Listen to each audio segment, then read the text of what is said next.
The following live stream has been approved for appropriate audiences. It may contain occasional strong language and may not be suitable for younger or more sensitive viewers. Viewer inebriation is advised, though not mandatory.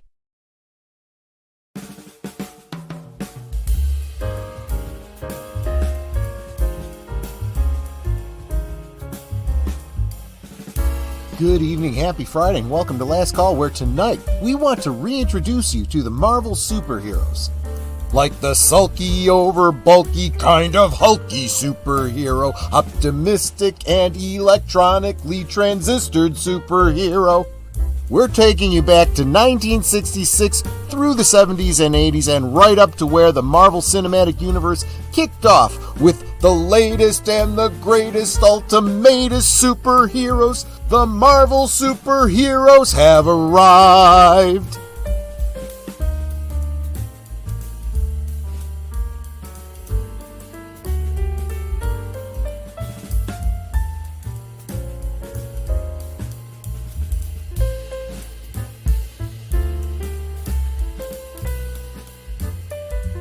Last Call is streamed before a live audience.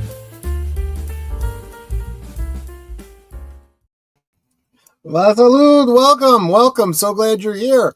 I was having fun with the opening there. So what I failed to do was let you know I need to know what you guys are all sipping on. So let me know over there in the chat.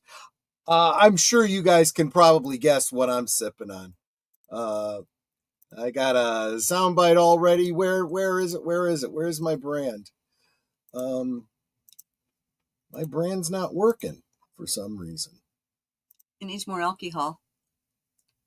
No, seriously.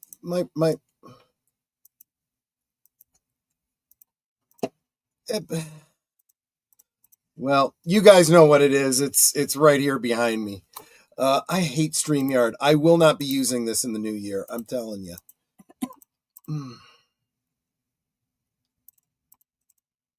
Hold on a second. Bear with me for just a second. I'm going to dip out, see if this works.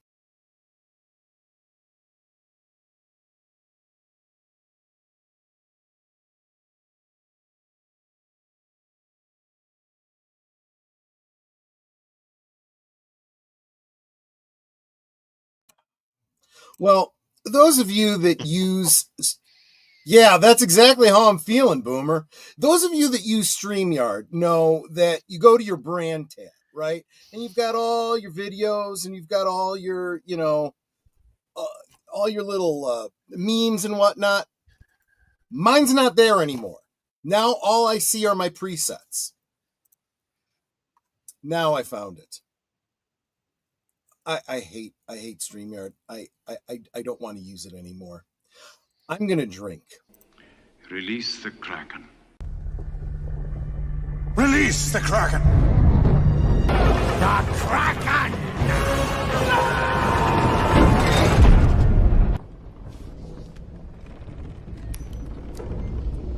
Why is the rum always gone? Probably because I drank significantly more than... well, you know what? I earned it this week.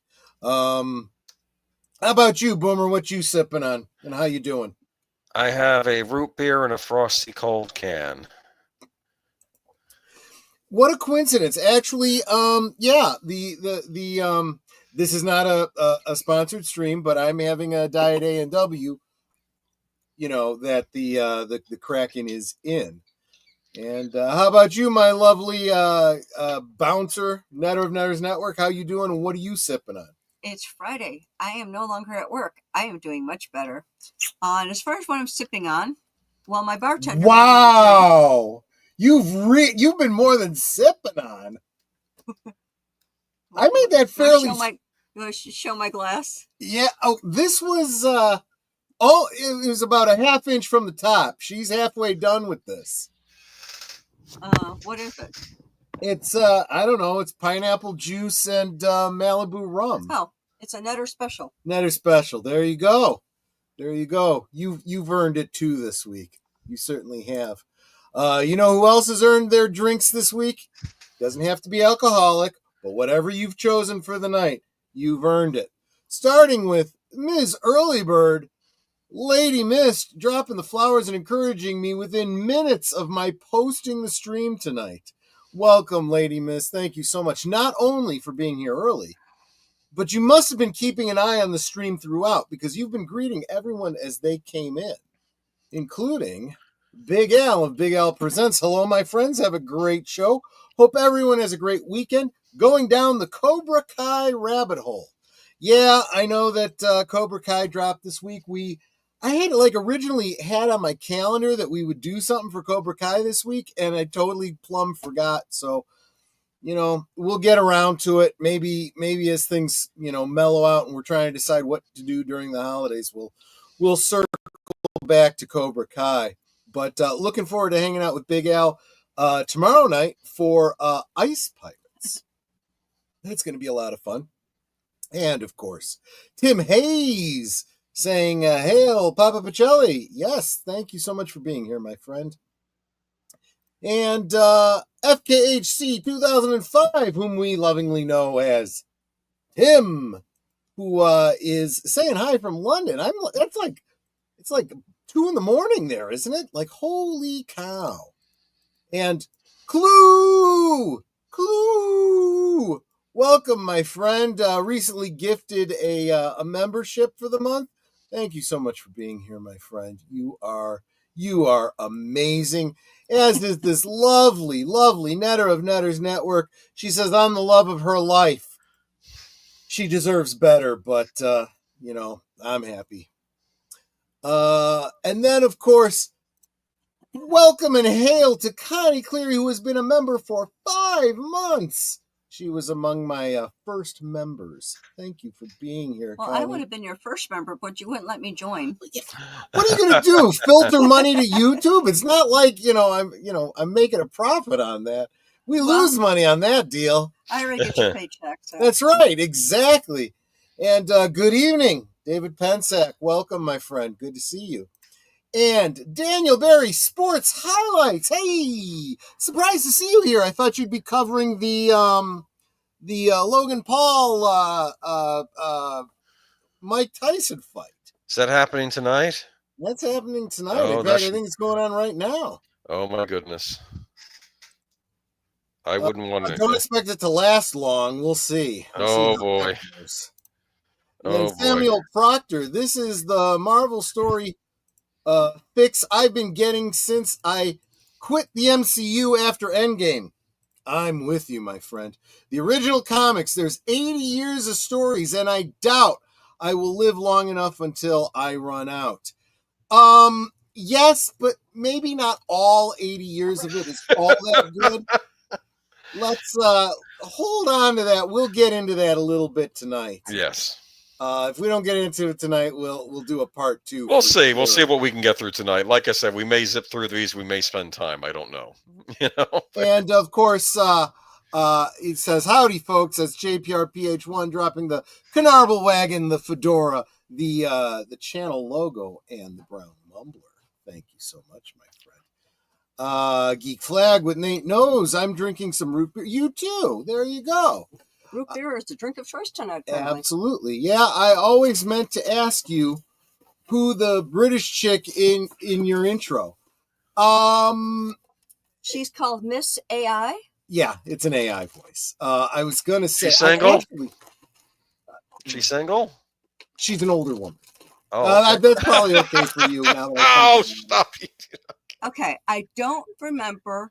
Oh, wait. Have you finished saying hello to everyone in the chat? Do that first. No, I have not. Do that first. Samuel Proctor saying, I just got a long box of comics from the mail from a YouTube comic auction called I Love Comics. Oh, cool. GEEK Comicsgate guy.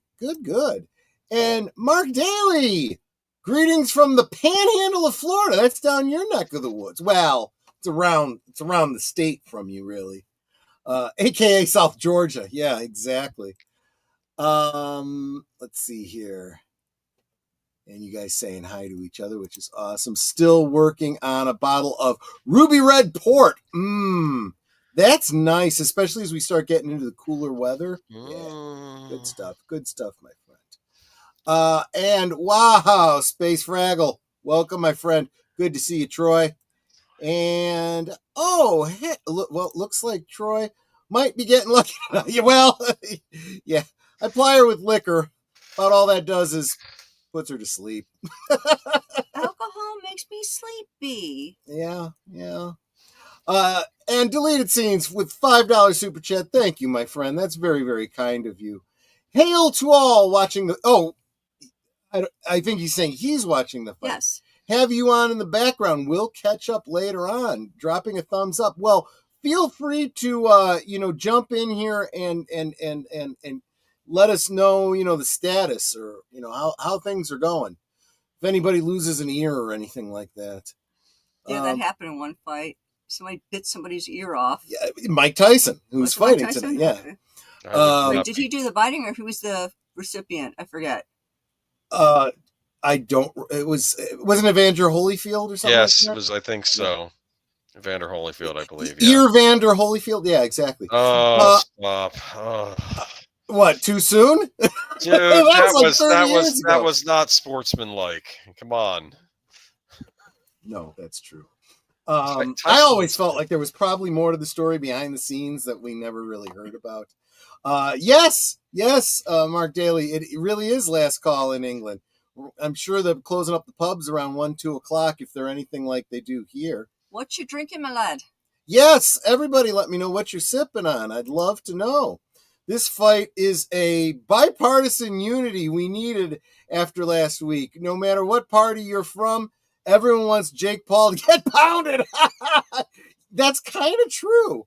I saw this great meme. It showed Logan Paul and then Mike Tyson, and it said, "We've seen this fight before." And then it was the little first level guy from Punch Out, and then Mike Tyson from Punch Out. Yep. Let's see. You guys are all saying hi to each other. Glass Joe. He was from France. Get it? Right, Glass Joe. Yeah, had a glass jaw. Glass Joe. He had a glass jaw, and he surrenders easily. Yeah, basically, yeah. He was pathetic. The second boss was Von Kaiser from Germany. There you go. And let me make sure I'm not missing anybody. I'm getting to the bottom here. Okay, you guys are all saying hi to each other. Okay. Guys, I want to make sure every single one of you, please double check that you're probably already subscribed to me. You're probably already subscribed to Nanette because you're here. If you're not subscribed to Age of Boomer, come on, guys. He's streaming this out too. So make sure you're subscribed to Age of Boomer too. And make sure you go over to his channel. You do a thumbs up. Yeah. Show the love, sweeties. Okay, now, I don't remember who had said this. It was a couple of streams ago, and I don't remember who streamed. I think it was maybe even last Friday or maybe the Friday before. I'm not sure. But somebody had said that you specifically needed to get some Fry's chocolate cream. Whoa! Hey! Check that out. You folks on the other side of the pond there. Fry's chocolate cream. Netter got me a UK care package, it looks like. And of course, it would not be a UK care package without. My favorite. It can't be the holidays without. We used to call these marathon bars here in the States, but Cadbury is keeping the tradition alive with Curly Whirly, a candy bar that is, as I recall, there's a song that mentions a Curly Whirly. I don't know what that is. No? Somebody who remembers classic rock is gonna remind me of it. And of course, for the Doctor Who among us, Jelly Babies. I'll take my Jelly Babies back. Take the Jelly Babies. Why don't you take both of these back, because I won't get to them while I'm sipping on my. But whoever it was that suggested the Fry's chocolate cream, I had to get some. I actually had to find a new British store to buy from, because English Tea Shop has like nothing. It's like, I don't know if they're just not bothering to stock up or what, but they had nothing. I had to, they didn't have any Jelly Babies. They didn't have any of the Curly Whirlies. And certainly didn't have the Fry's cream, chocolate cream. So I ended up going to, let's see. I'm working on it myself here, Space Fraggle. When Netter's getting these kinds of treats for me, right? I ended up going to Goodwood's British Market. It's online. There you Because I do go. everything online. Do they have Kendallman cake? I don't know if they did or not. You ordered and didn't even check for your own stuff? No, I did, but either they were out or they didn't have any, like they don't sell it. Gotcha. Yeah, it's like if any of y'all know of a good source of Kendallman cake, let me know. Yep. And I don't care if it's the white or the brown. So there you go. And I'm really drinking this drink a lot that Trey made me because It's been a I had week. a panic moment today. You ever go to pay a bill? Netter yelled at me, and it wasn't my fault this time. I did apologize. I know. You apologized very sweetly, too. But do you ever go to pay a bill and you pay the wrong bill or the wrong payer? I went to go pay one credit card and ended up sending the money for that credit card to a different credit card company. Oh. It was a significant amount. Oh. And I only realized I was going through my emails to purge because I get so many in Yahoo that I'll just take chunks and delete them until I saw, thank you for your payment to second credit card company. And I'm like, what? I don't even owe them anything. I have a zero balance with them. Why would I make a payment to them? So I figured it was a phishing thing. So I'm like, okay, I do what I always do. I went to the actual site. I don't click on links ever in emails. You should never click on a link in an email because it's a phishing thing usually. Or it could be a phishing thing. Yes. If you get anything in an email that says, thank you for your payment or something, and you're like, I'm not sure, don't click on any links in an email ever, regardless. Go to the actual site and go through that way, and this way you know your information's safe. So I went to second credit card company website, and sure enough, I had sent the payment there instead of to the first credit card one, and I'm like, oh my goodness. So I called the second credit card, and now I know why I don't have a balance with them. The girl I talked to, I explained the situation. I said, totally my fault. In my bill pays for my bank, it's alphabetical. I meant to click on a different C and pay them. Instead, I clicked on you and paid you. Obviously, I have no balance with you, so I don't owe you any money. I need that back. And she's trying to tell me it's going to take 2 to 3 weeks for me to get a check. And I'm like, 2 to 3 weeks? Are you kidding me? I said, you got the payment instantly. And I said, and now I understand it's my fault. I made the error. But I expected I would get something back, or at least a check cut within 3 to 5 business days, so I get it within a week. And she's like, no, it's 2 to 3 weeks. It's the policy and blah, blah, blah, blah. And I'm just like, oh, frick, because I have to pay the other credit card. So she's going through this whole call telling me 2 to 3 weeks, 2 to 3 weeks. There's no way they can expedite, da, da, da. Then at the end of the call, she goes, okay, so you'll get something in 7 to 10 business days. And then hangs up. I'm like, wait, she had said 2 to 3 weeks this entire call, and now she's 7 to 10 business days. It's like, okay, I can handle 7 to 10 business days. But it's like, what's with the 2 to 3 week thing? If it was actually 7 to 10 business days. Unless she actually thinks 7 to 10 business days is 2 to 3 weeks. Yes. Because people are that stupid. Yep. I'm sorry, but some people are. So yeah, I've had a day. So I am definitely enjoying this drink that Troy made for me. And I'm going to be done with it very, very shortly because I've got maybe a quarter of the drink left, and that's going to be gone real soon. Well, you know where everything's at. It's all in the fridge. You know what I think you need to do? You need to take Netter out for some ice cream. Yeah. Well, we are going to be going out tomorrow, so okay. Absolutely. That makes perfect sense. You guys are talking to yourself there. Welcome, Mark Melnikoff. Kapla. Yep. And you guys are already getting into the comic talk. I'll be getting there in just a second. But I do want to thank Geek Flag with Nate Knows for the $2. I canceled Disney Plus for you and Netters. Oh, you didn't have to do that for us, but defund Disney. That's what I always say. And Jesse Green, hello, my friend. Haven't seen you in a while. Good to see you. Good to see you. My comic auction mail usually is just enough for a poly mailer, but this time it's a whole short box because I got a whole Marvel Further Adventures of Indiana Jones comic run, 1-34. That is awesome. That is awesome to hear. Guys all saying hi to each other. So anyway, while Netter was telling her story, that gave me the opportunity to look it up, and it's hard to find because unfortunately I keep running into all the people talking about the misheard lyrics in this song. Blinded by the Light by Manfred Mann. The lyric goes, some silicone sister with a manager mister told me I got what it takes. She said, I'll turn you on, Sonny, to something strong. Play the song with the funky beats. And Go-Kart Mozart was checking out the weather chart to see if it was safe outside. It's not as easy without music.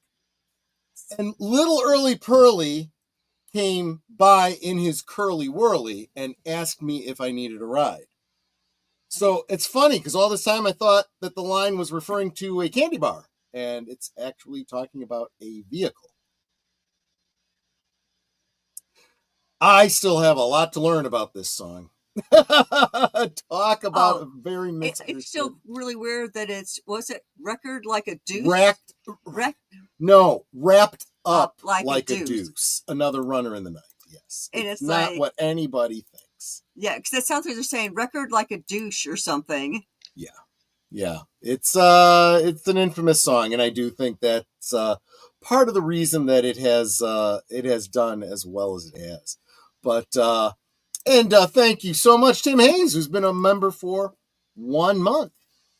Congratulations, and thank you for being a supporter. I super appreciate that. And as we all know from Greece, if you can't be an athlete, be an athletic supporter. Yes. So which one of these am I bringing up, Boomer? Can I say hello to Leia Plus Side and then Marvel One, one to the left. Absolutely. Leia Plus Size, welcome. Haven't seen you in a while either. Good to see you. So glad you're here. And of course, the nostalgic Pod Blast. Welcome. Good to see you. I am so appreciative of you guys stopping in. You guys are absolutely wonderful. We are just getting to our main topic of the night, which is Marvel before the MCU. All right. So this is the upside of having a panel of old farts, right? Because I said we're starting out in 1966. It's not really true. TV shows and movies and stuff, they may have come out in 66, but they're in reruns and whatnot. Everything on the list I put in chronological order is when they came out, mostly. All right. So I figure I started this because the Marvel vs. Capcom collection comes out in a couple weeks. This is all the Capcom arcade games with the Marvel license. And it got me thinking, wow, there was a time when Marvel was a big thing before Disney or before there was even an interconnective universe. It was still a big thing. And I'm thinking we've forgotten about the time before Disney, I think, right? Before the MCU. I could be wrong, but well, I haven't. Well, maybe the kids don't realize, I don't know. I'm very focused on it, and it's part of why I get so frustrated with the modern Marvel films. Real quick, I want to thank Space Fraggle for the gifted membership that went to Outlaw Bill, who isn't here tonight, but I'm sure he will be alerted to it. Thank you so much. He was gifted membership on my channel. Yes, exactly. Hey. Oh, and hello, Jesse Green. And Mark is heading to the back to the dilithium mines. Take care, my friend. By the way, I love this picture because it has the Capcom characters on the left side. You have Cyclops and Ryu, I don't know if they're shaking hands or if there's a bit of an arm wrestling going on. You have Chun-Li and Psylocke who almost look like they're getting cozy. Captain America directly across from Captain Commando, which is brilliant. He's a Capcom. Right. That was Capcom's take on superheroes. It's ridiculous. I don't have time for it to explain to you right now. Spider-Man and Morrigan the Succubus from the Darkstalkers Capcom games. And they're looking cozy too. And then what is it? Zangief and Venom. And then you have Mega Man and Iron Man. So this is all sort of making sense. I'm guessing that neither one of us had on our list, probably because we wanted to keep it on topic, but there was several instances of Marvel versus DC crossovers. Didn't make the list. No. First, it was, like Superman and Spider-Man, and it was Hulk and someone else. I think it was I used to have that comic. That was Lex Luthor and Dr. Octopus team up, right? Something like that, and Spider-Man and Superman have to join forces. Yeah, that was later on. There was annuals, later on, there was a really good one. It was like a whole series, and they created these two villains that were like cross-dimensional brothers or something that were having a fight, and they chose their heroes, and I think it was just the heroes from DC and Marvel, and made them fight, and they paired them up pretty well, and it was very, very interesting. And it was another one of those gimmicks where you could phone in or whatever to vote on who won, and I don't remember who all won, but what was really interesting was the fight between Thor and Captain Marvel. By Captain Marvel, I mean Billy Batson. Oh, that's an interesting choice. Both lightning lords, right? And there's this great bit where Thor pushes, I think it was like a Ferris wheel over on, or something really big. Maybe it wasn't a Ferris wheel, something bigger that Captain Marvel couldn't lift. So he decides to use his call Shazam to turn into Billy Batson, which makes him small enough to crawl out of something. And Thor goes, "Oh, your power comes from lightning. Well, I'm a god of lightning." So he says Shazam again, and he calls down the lightning with Mjolnir. He intercepts it, but that knocks Mjolnir out of his hand, and it goes flying, and it gets picked up by Wonder Woman.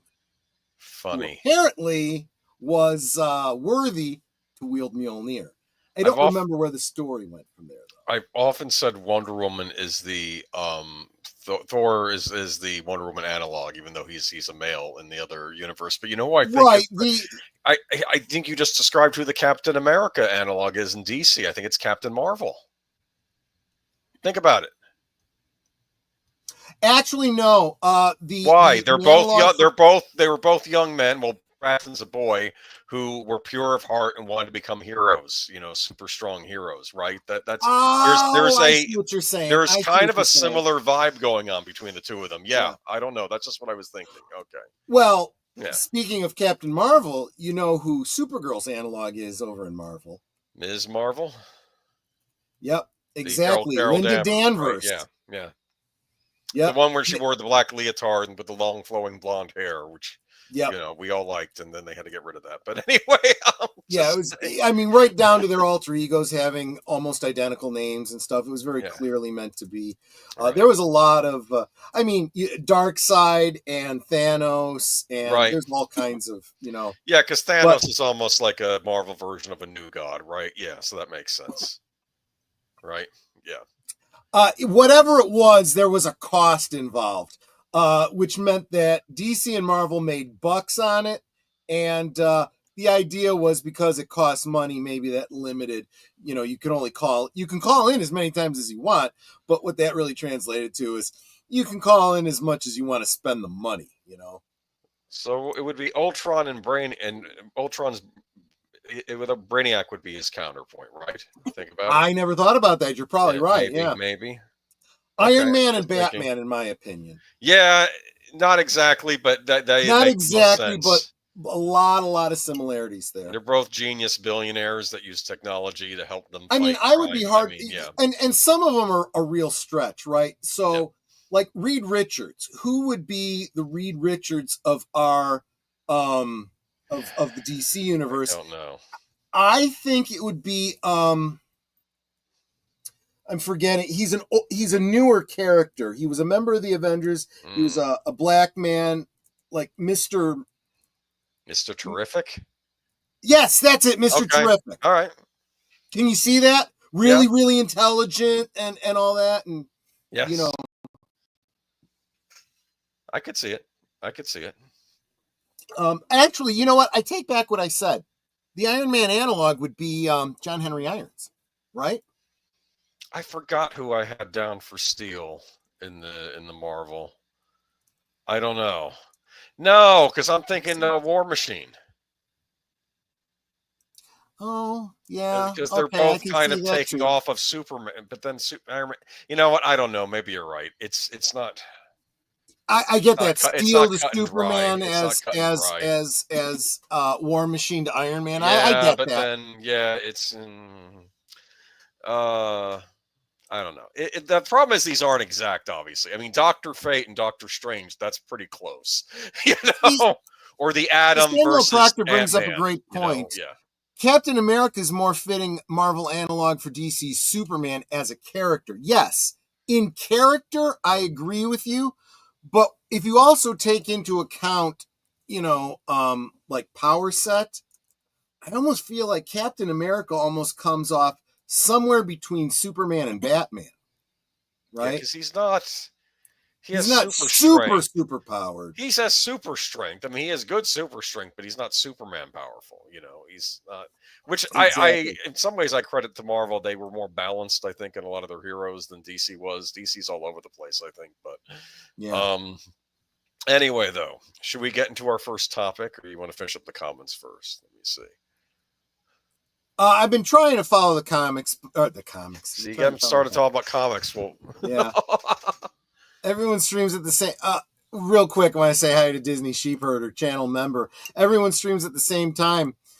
Playing Junior Lurker over here. I'll smash some like buttons and run. No worries, we appreciate Disney it regardless. Sheepherder. Look, the thing is, if you're not here live, if we're not doing a watch party or something, you could always come back and catch up later. Leave a comment below to let us know you were here. That's perfectly fine. I get it. Nearly every Marvel and DC character, the personality analog is always different from the power analog. Yeah, that's pretty much true. And the other thing too is when you start getting into the Teen Titans, they kind of try to analogize them with the X-Men, and that's not perfect. No. But in that DC versus Marvel, there was this really great one where Jubilee and I want to say it was Jubilee and Kitty Pryde. Uh-huh. I think they were roommates. Whoever Jubilee's roommate was at Professor X's, they're talking, and this is when superheroes are like jumping into the universe, and all of a sudden, out of nowhere, Robin just falls from the ceiling into the bed. And I think, like I said, I thought it was Kitty Pryde who turns and looks at him and looks at Jubilee and says, "Jube, did you order a boy?" And she looks at him and she goes, "No, but I love his fashion sense," because they look almost exactly. They have like a similar, yeah. It was the Tim Drake Robin, which was almost exactly the same costume that Jubilee was wearing. What do you think of the Outsiders as the X-Men analog? That's actually probably a better one. Yeah. But I think at the time this comic came out, they weren't really doing anything with the Outsiders at the time.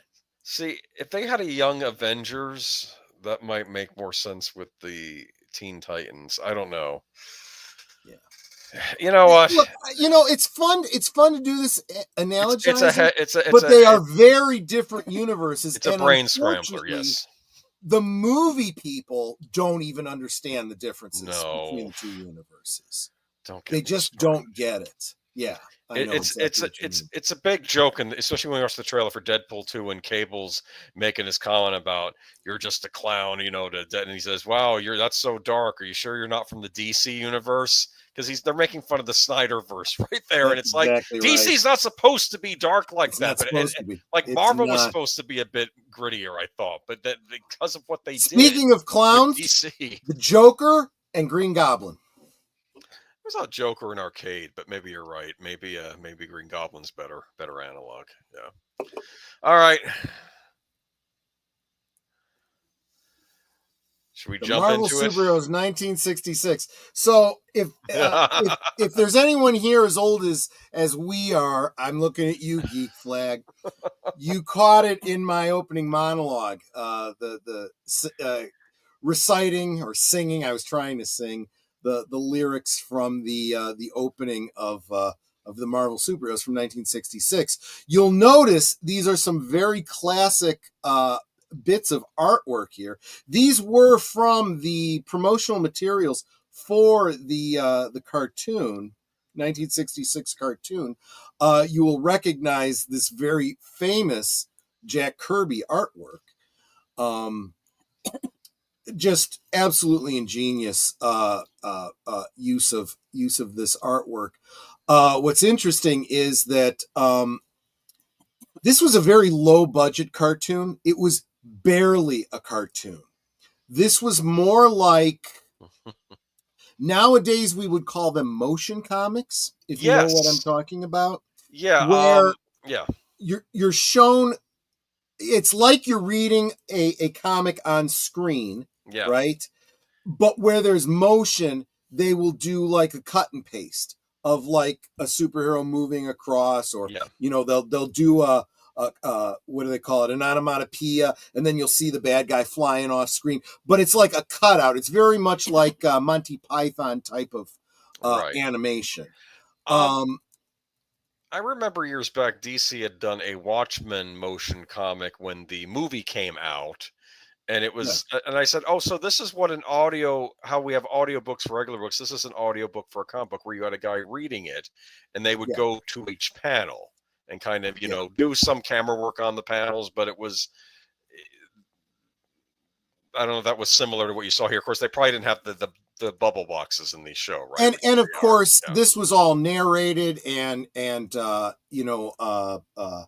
had voice actors and so forth. Speaking of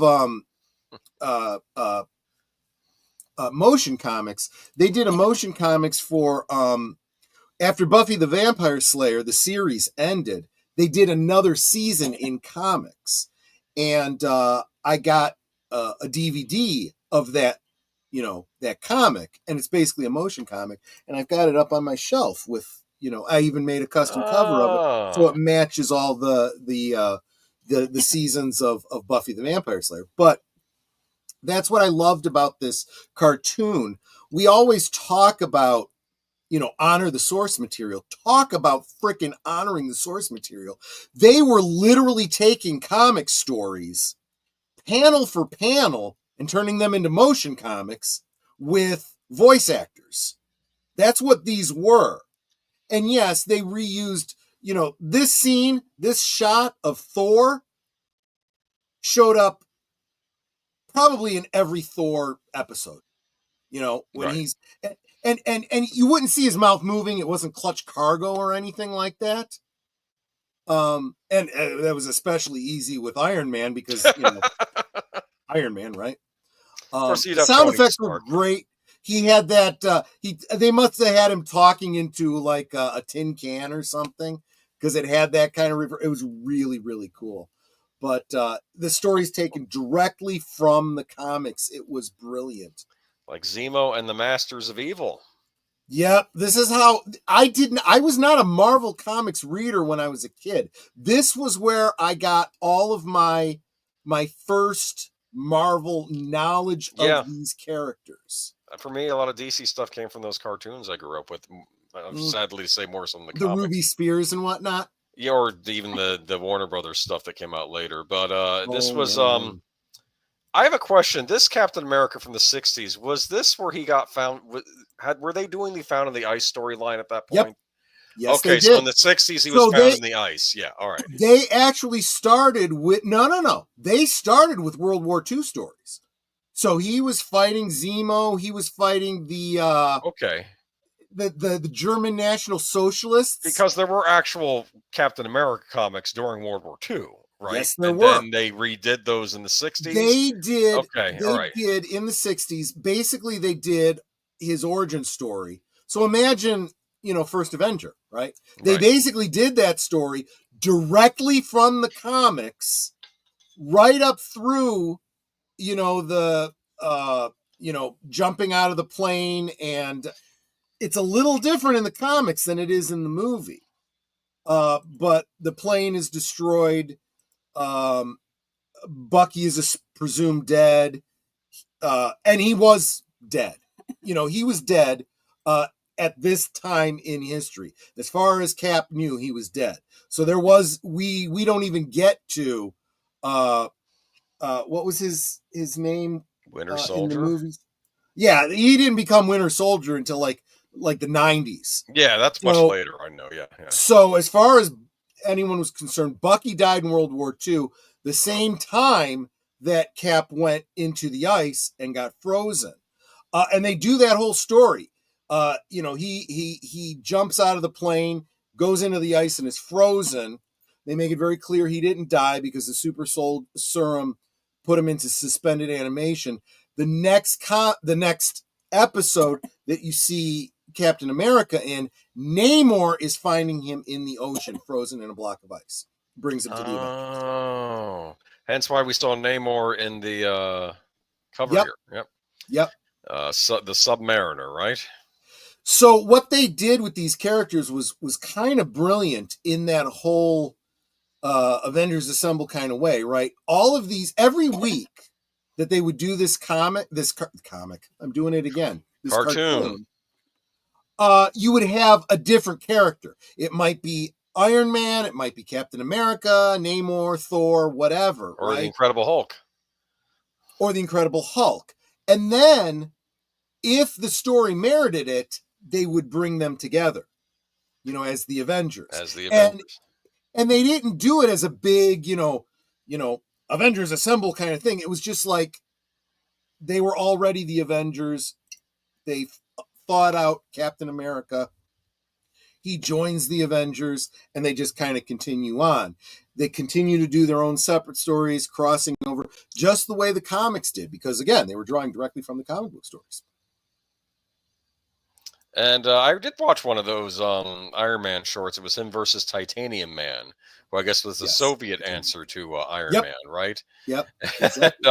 I keep thinking that's what the Jeff Bridges villain in the first Iron Man movie was probably based on that, right? But now, a Soviet in that, obviously. Now, again, this is 1966 that this came out. I did not see it until the early to mid 70s. Okay, when it was, in reruns on TV. And so you've got to remember, this was like 5-6-year-old Troy, right? And there was a Thor episode where he was fighting some lava men. Oh, that was the other thing. They capitalized on the comic book trope of the cliffhanger, right? To get you to come back for the next episode. Of course. One episode ended with Thor fighting the magma men, and he's trapped in lava, and he's sinking into the lava. And that's how it ended. And I was at my grandmother's house watching it when I saw this, and I kind of freaked out. So I was like, Thor's going to die. And my mom's like, no, he's not. Next episode, he's going to get out of it. This is how it always goes. Because my mom knew, she used to watch Buck Rogers and, Lone Ranger and all these kinds of things. She knew how the serials worked, But it bothered me. I didn't want to watch Thor anymore because I thought Thor was going to die. I didn't want to watch it anymore. I was just thinking you got home the next day, the show comes on, and you see Tony Stark lamenting, pity Thor had to drown in all that lava. No, I'm kidding. Oh, I'm starting to wonder now if Leia Plus Size and I are like somewhere around the same age. You don't need to answer that. Never ask a woman her age, All right. But so that was the original Marvel. This was the original MCU, I guess, wasn't it? I am glad you're going in chronological order. We're doing chronological, yes. Because that is going to help, because some of the things these kind of build on. Yeah. My experience with these characters kind of build on this. So that's good that you do that. All right. So now, of course, we have the big one. Spider-Man. I can't do this. Was this you or was this me? This was you. I couldn't remember. Yeah. I wasn't watching. Oh, is this another one where all the early ones are going to be me and all the later ones are going to be you? No, because you do have some later stuff in there. But okay, I think out of the first 10, I think I have 7 out of the latter 10. You have 3 of them, and it's probably reverse here with the first 10. Okay, Gotcha. But this is the original Spider-Man cartoon series from the 60s. Look at him web slinging through New York City. Look at that, huh? Now, this was a bit more upscale than the prior series. Awesome. This was awesome because this was so popular. This was so popular that it's been very much parodied and homaged in so many other things. I mean, that's right. Those of you that have seen, remember there was an episode of The Simpsons where Homer gets a pig, a pet pig, and he's got the pig and he's holding him like he's walking up the wall and crawling across. He's saying, "Oh, look, it's Spider Pig." Right. Spider Pig does whatever a Spider Pig does. It's funny. Yes. So this was, I don't remember the exact title, but it was Spider-Man. I mean, of the specific episode. Oh. But there was a character who was impersonating Spider-Man, and was this the chameleon, or is this like a proto-chameleon? I honestly don't remember now. He reminds me of the chameleon. But what is important about this scene, obviously, is this is where the meme comes from, right? And so the whole idea of, and we'll get to, later on we'll talk about this, but the idea of Spider-Man getting cloned seems to come up over and over and over again. And I have my suspicion it might have started here, Wait a minute. Welcome first to Kevin Ryan, Mouth Almighty. Chameleons. He's saying Chameleon started earlier in the comic book. I bet this character is the Chameleon. It could be. I watched the clip online. Yeah. I don't remember this specific story, so there. But, I will defend this old cartoon series in that he's fighting his actual supervillains on it. It's not like a lot of other comic series where you don't get to see the villains. Doc Ock, they had the Goblin, they had look at that. You got Electro, Vulture. Yeah, absolutely. Vulture, these were Green all Goblin, the originals. Yeah. The artwork wasn't always the best. It wasn't always one artist. Mm-hmm. It was not taken directly from the comic the way that the Marvel superheroes was, but the basic ideas behind the stories were, the first episode is of course the origin story, great power comes great responsibility, death of Uncle Ben and all of that. Spider-Man literally working on his the fluid for his web spinners, and although this was a true comic, or cartoon, they did reuse a lot of scenes to keep costs down. So every time Spider-Man had to do something science-y, this scene would be reused.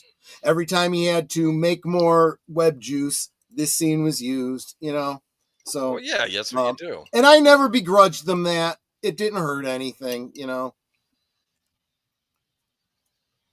And to my way of thinking, I always felt like this was the Spider-Man story. Those other ones were all those other characters. Why Spider-Man never got to, be integrated with that show? Well, because he wasn't an Avenger, for whatever reason. So these were almost, in my mind, contemporaneous, even though they weren't truly. It was actually a different. Is this one of these things where they sold the rights to Spider-Man for animation to somebody else, and they sold the other? Because Marvel, I'll be honest, I was too young to even be aware of such things, so I had no idea, and I never really got into looking it up. But someone in the chat was mentioning how the first cloning was Gwen Stacy because they said people were upset that she died, and now I'm imagining the Gwen Stacy clone is evil and like trying to get May off the balcony. Cloning you let me die, Petey. It's like cloning Spider-Man goes back to before Gwen Stacy. And I don't remember if it's in here or not, but we'll get into that. All right. Yeah. But anyway, this was for the time, this was pretty good. People see it as a classic animated series. They still use the theme song in the Tom Holland movies. You hear an orchestrated version of it in the background. So Yep.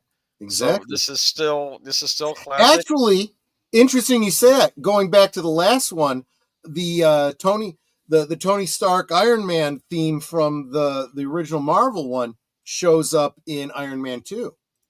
Tony Stark makes you feel he's a cool except with a heart of steel. Then Iron Man, all jets ablaze, he fights and smites with repulsor rays. The greatest armor, that's Iron Man. The greatest armor, it's Iron Man. Yeah. Anyway, I didn't want you to sing because I was worried if you'd get a thing, but I don't care. I've had to listen to that before. That's the problem. Not a copyright strike. It's netter getting. I have to find out what the Hulk song is now. I've heard the Thor and the Captain America. I bet Doc Bruce Banner, belted by gamma rays, turns into the Hulk. Ain't he on glamour rays? Trashing the town with the power of a bull. Ain't no monster round. Who is that lovable as ever loving Hulk? Hulk. There should be a musical, an Avengers musical. That should just happen. I think that. I think there was. There was a Spider-Man musical, which yes, there was. I heard there were a lot of mishaps on set with that one. In fact, I didn't bring that up in this list of Marvel moments. I should have brought up the musical, but I never actually saw it, so never mind. First, welcome one of my newest channel members, Darth Plato, logged into comic karaoke. Yeah, I guess he kind of did. You're right at that time. All right. But anything left to say about this? No. This was because everything that went before comes in here, right? The world's greatest superhero. So this was a line of action figures, and it wasn't just Marvel. It was also, I think, DC, right? They had the license for both Marvel and DC. Well, the thing about Mego was they went out of their way to get every license they could. So they had Marvel, they had DC, they had Planet of the Apes, they had Space 1999, Doctor Who, they had Doctor Who. Yes, they Tom had Baker, I imagine. Yeah. Yes, they had Happy Days, Laverne and Shirley. Did they have MASH? If they had MASH, they did them in miniature. They had Star Trek. They had all kinds of them, but this was the only company that I am aware of that had related action figure lines for both DC and Marvel at the same time. And yes, when I got these, I had all of them. And I can't remember if I got them on the bubble like this or if I got them in the Kearsarge box. There are two. I saw pictures, but I thought the bubble looked better for the presentation. I agree because you can see the action figure better. Yeah. And I had all of them. I didn't even know who the Fantastic Four were when I got the Fantastic Four. There's Sue Storm. But there's Sue Storm, exactly. Mm-hmm. And I would encourage you, back up one, because you showed Falcon, right? Mm-hmm.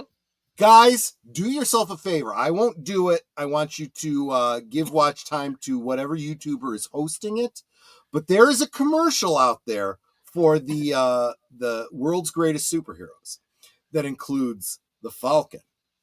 And they're going through and they're talking about each character that's in the first wave of figures. And they get to this one and they say, Falcon, the winged black superhero.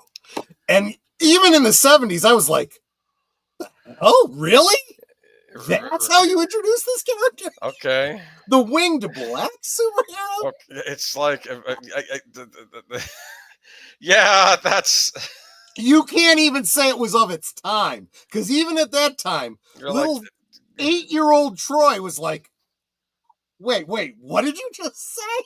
Okay, well, they introduced Captain America as the shielded white superhero. I mean, it's like That's a great point. No, they did not.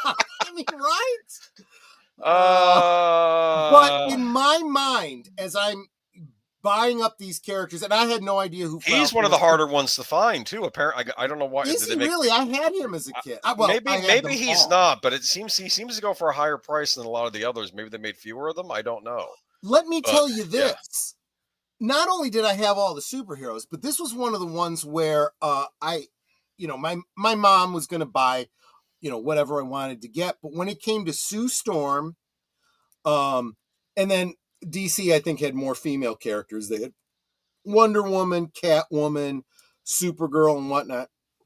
She didn't want to buy me the girls. She's like, oh, you don't want girl toys. I'm like, they're not girl toys. These are superheroes. You can't have the Fantastic Four without Sue Storm. Otherwise, it's the Fantastic Three. The symbol is 4 on their chest. There was always this thing that, like, oh, boys hate girl characters. Not if they're part of a boys program. Like, if she's one of the characters, right? I want her in the set. You're going to buy Princess Leia. If you're buying the Star Michael Wars at Retro Blasting is a great video about She-Ra and the way they handled that in relation to He-Man. Yeah. How they really messed it up by not. They could have capitalized on the keeping it in the He-Man range and selling them to boys. Yeah. At the same time, they were also bringing in girls, and they really, really blew it. Yeah. But wait a minute. Troy, that's some way back woke. No, I wasn't even being woke. I was just like, it's kind of racist, or at the very least, racist is racist. Let's be honest, right? Well, they were probably at the time thinking, "Hey, we had to fight just to get this figure out." But you know what? Wait a minute. There's another way to look at what you're saying, and I think it's on point. I think that Mego felt like by putting Falcon in there, they were being progressive by having, and let's face it, that kind of tokenizes a character. Again, this was introducing me to a character I wasn't aware of because, again, I didn't read these comics. Falcon wasn't a character in the cartoons we were just talking about. What I did not realize was the companionship between Falcon and Captain America. Yeah. Had I known that would have made more sense in my play with these toys. Well, he was his new best friend after losing Bucky in the war. I guess he made sense. Yes, he was. He's also a veteran, like him. Right? Yes, so, you're absolutely right. And that comes up in the comics of, obviously he wasn't a character in the cartoons. But then Bucky too, the inheritor of the Bucky mantle was Rick somebody in the comics help me out, or comments. I'm going to keep saying comics for every word that's similar. It was Rick something. He was Rick Flag? No, it wasn't Rick Flag. Okay. Anyway, but Rick Jones, Rick something. I'm thinking he was actually the one responsible for Rick Jones. Thank you very much, Mark. He was basically the one responsible for Banner becoming the Hulk. Okay. Because Banner pushes him into just before the bomb goes off, and then he gets hit by the gamma rays. By the same token, Rick Jones kind of becomes like not a sidekick so much as a mascot for the Avengers, and he ends up taking on the mantle of Bucky. So he becomes like the new Bucky. And they did a great job of it in the cartoon because they kind of followed the comics where Captain America got pissed when he saw him in the costume, and he's like, "Look, you need support. I can do that for you," and so on and so forth. And he finally warmed up to the idea. It was great storytelling. Real quick, I want to say hi to Adega Outlaw. Good to see you, my friend. It is awesome to have you here. But I am a huge Mego fan, right? I got not only all these Marvels, but all the DCs, and, well, maybe not all, but most. For example, because it was licensed by Marvel, they were able to do a Conan figure. I almost put him in here, but I'm like, not really a Marvel superhero. So no, he's not. And I didn't have him. Yeah. I did not have that figure because I didn't even know who Conan was. I didn't read those comics. They were, let's face it, for a more mature audience at that time. As they should be. But Mego went out of business right after Star Wars put them out of business, basically. They didn't get the license. I see the appeal of these larger figures, though. I absolutely do, too. But this was in the 70s. We went into without getting too into politics, the Carter administration pushed us into a gas embargo, an oil embargo, which meant plastic. The price of plastic went through the roof. So that's when G.I. Joe went from 12-inch to very briefly this 9-inch scale with the Super Joes. And then they went to the 3 3/4 after what hit the market? Kenner with Star Wars. A license that did not go to Mego, and it ended up just killing the market for Mego. But Mego did come back about, I don't know, it was like 10 years ago or so. Marty Abrams, who started the company, came back and started. He wasn't able to get Marvel, obviously, because now it's owned by Disney, but he got DC and he got a bunch of the others, started re-releasing figures. He re-released like the Happy Days figures, and he got some new ones. I mean, it's crazy. He did like Cheers figures and Charmed, and yeah, and he didn't do whole lines of them, just like a few characters from them. It was really weird. But I bet the Charm figures sold well. something else that's out there, Figures Toy Company, that's related, doing the same scale of figures. Oh, I guess I got to go full screen in order for you to see this. Let me see. This one just came for me today. Oh my goodness! Earlier in the week, actually, but yes, they've got a whole line of presidents, but I had to get this one. World's greatest presidents, not world's greatest superheroes. But they have George Washington, Abraham Lincoln, Reagan, Roosevelt, Nixon, Carter, Obama. I don't know about Roosevelt. I don't know for sure. Oh, I want a Teddy Roosevelt. That would look neat. Eisenhower's my favorite president, though. I don't know if he's in there. Yeah. Yeah, I don't know all of them, but they've also got they've got all kind. They've got in addition to the presidents, they got Santa Claus, they got the Easter Bunny, Mrs. Claus. Yeah, they've got all kinds of. They're doing it again. But we're talking Marvel. So take a look at this Iron Man. What was great about this was you had the way they went about doing the armor, right? With the little button on the chest for the arc reactor. What I didn't like was they gave him these gloves that gave him fists. But the thing about Iron Man is the repulsor rays. You wanted him to have open hands so he could blast with the repulsor rays. Yeah. They didn't have that. They messed up there. I feel like they did. See, they do something smart with the modern characters. They'll give you exchangeable hands, like you can put the repulsor hands on them. Good point.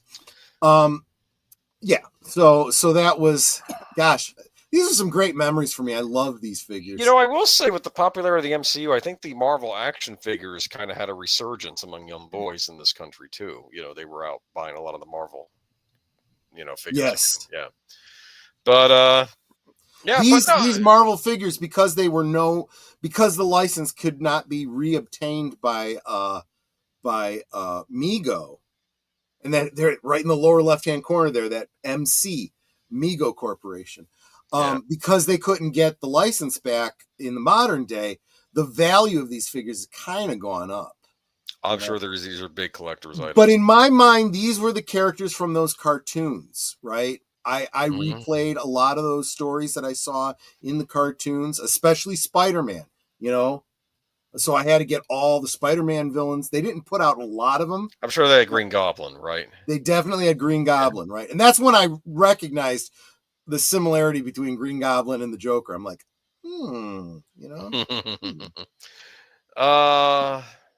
Should we move on? Yeah, sure. Marvel live action. Yeah, it's a bit of a cheat, but I'll let you get away with it. It's because we're going to go through them quick. We're not going to spend a lot of time. Marvel live action to be 1977 to 1982. So now we're getting. Here's how I can sum this up. So this was where the licensing issue with Marvel really got to be a problem, right? Marvel Comics Group, which was the name of the comic book company at the time, was going through some hard times, and they found that they could get money by licensing out their characters to have movies, TV shows, whatever made from them. And they didn't care too much about them. You worry about making the show a success, just give us the money, right? And so, yeah, go ahead. What's the first one we get up? Live action Spider-Man. Nicholas Hammond, right? So, look at that. Look at those web shooters. Yeah, exactly. But herein, and this is actually, I'm glad you used this picture because it pretty much sums up a whole segment.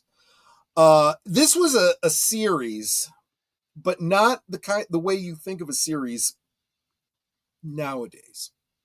It wasn't like syndicated television where you get an episode every week for a season, and then they go into hiatus, and then you get the next season. This was a little bit more like what we're seeing now with streaming, where you get a bunch of episodes, and then there could be a long stretch before you see any more, and you had no way of knowing if you were getting another season. And in fact, in other countries, they actually took segments of this show and spliced them together to make movies out of them. This is Nicholas Hammond. He's the guy who played Peter Parker. A little bit older than the character you see in the comics, but it kind of made sense for the storyline they were telling. Nicholas Hammond, before this, the only thing I knew him from was an episode of The Brady Bunch. Oh, okay. I think he was a love interest for Marsha in an episode. Okay. But beyond that, I didn't really know him from anything else. But as far as I was concerned, yep, he was actually absolutely the live action Peter Parker. The previous shot that you did was from, I don't remember the name of the episode, but they were very much trying to capitalize on the 70s kung fu kind of thing. So it was a lot of, he was going up against a lot of Yakuza type characters. Oh, that's another downside to this. They didn't get the license for any of, so whereas today, Sony is putting out all of these ancillary characters around Spider-Man without being able to use Spider-Man, that's because Spider-Man got used up here in this show without being able to use any of the ancillary characters. They didn't have the license to use Kingpin or Doc Ock or Vulture or any of those. J. Jonah Jameson, though, right? And Mary Jane Watson, yes, they were on there at least, yeah. No Mary Jane Watson. Who was on there then? It was Betty Brant. Betty Brant. Was basically the people that worked at in the newspaper. Okay. The newspaper. And then he had a couple of other love interests that were like short term. The gal that Joanne, drawing a blank on her name. She played Isis in the Saturday Morning thing. Joanna Lumley. Yeah, somebody's gonna say it. I know. I always think Joanna Lumley too. No, not Joanna Lumley. That's I don't know, man. Listen to me. I wasn't even born. Well, I was probably born. Yeah, you were pretty young. I was born when this came out, but I wasn't watching. I was in my crib. Joanna Cameron. Thank you, Kevin. Thank you so much. All right. Yes, and then Mark followed it up. I was actually expecting Nate to get it, but I don't know. Maybe Nate's not here. But yes, she was just beautiful, and she was in one episode. And the episode she was in, as I recall, was an episode where Spider-Man is going up against some baddie who shoots at him. And, Spider-Man's not bulletproof. No, so he gets shot, and he's got to get away, and he's bleeding. And the baddie goes over and scoops up some of his blood. What does he do with that blood? He takes the blood back to a laboratory, and he clones him. Oh, no. And in cloning him, he can see what his secret identity is. That makes sense. And of course, this clone of his is a baddie that dresses up as Spider-Man. And there's this really bizarre scene where, the two guys dress as Spider-Man. And he takes off his mask so that the real Spider-Man can see that it's him. And he goes, and it was just like that cartoon scene that he points at him. He goes, yes, Peter, I'm you and you're me. And this is a gun. That's it funny. Was cheesy, but kind of funny.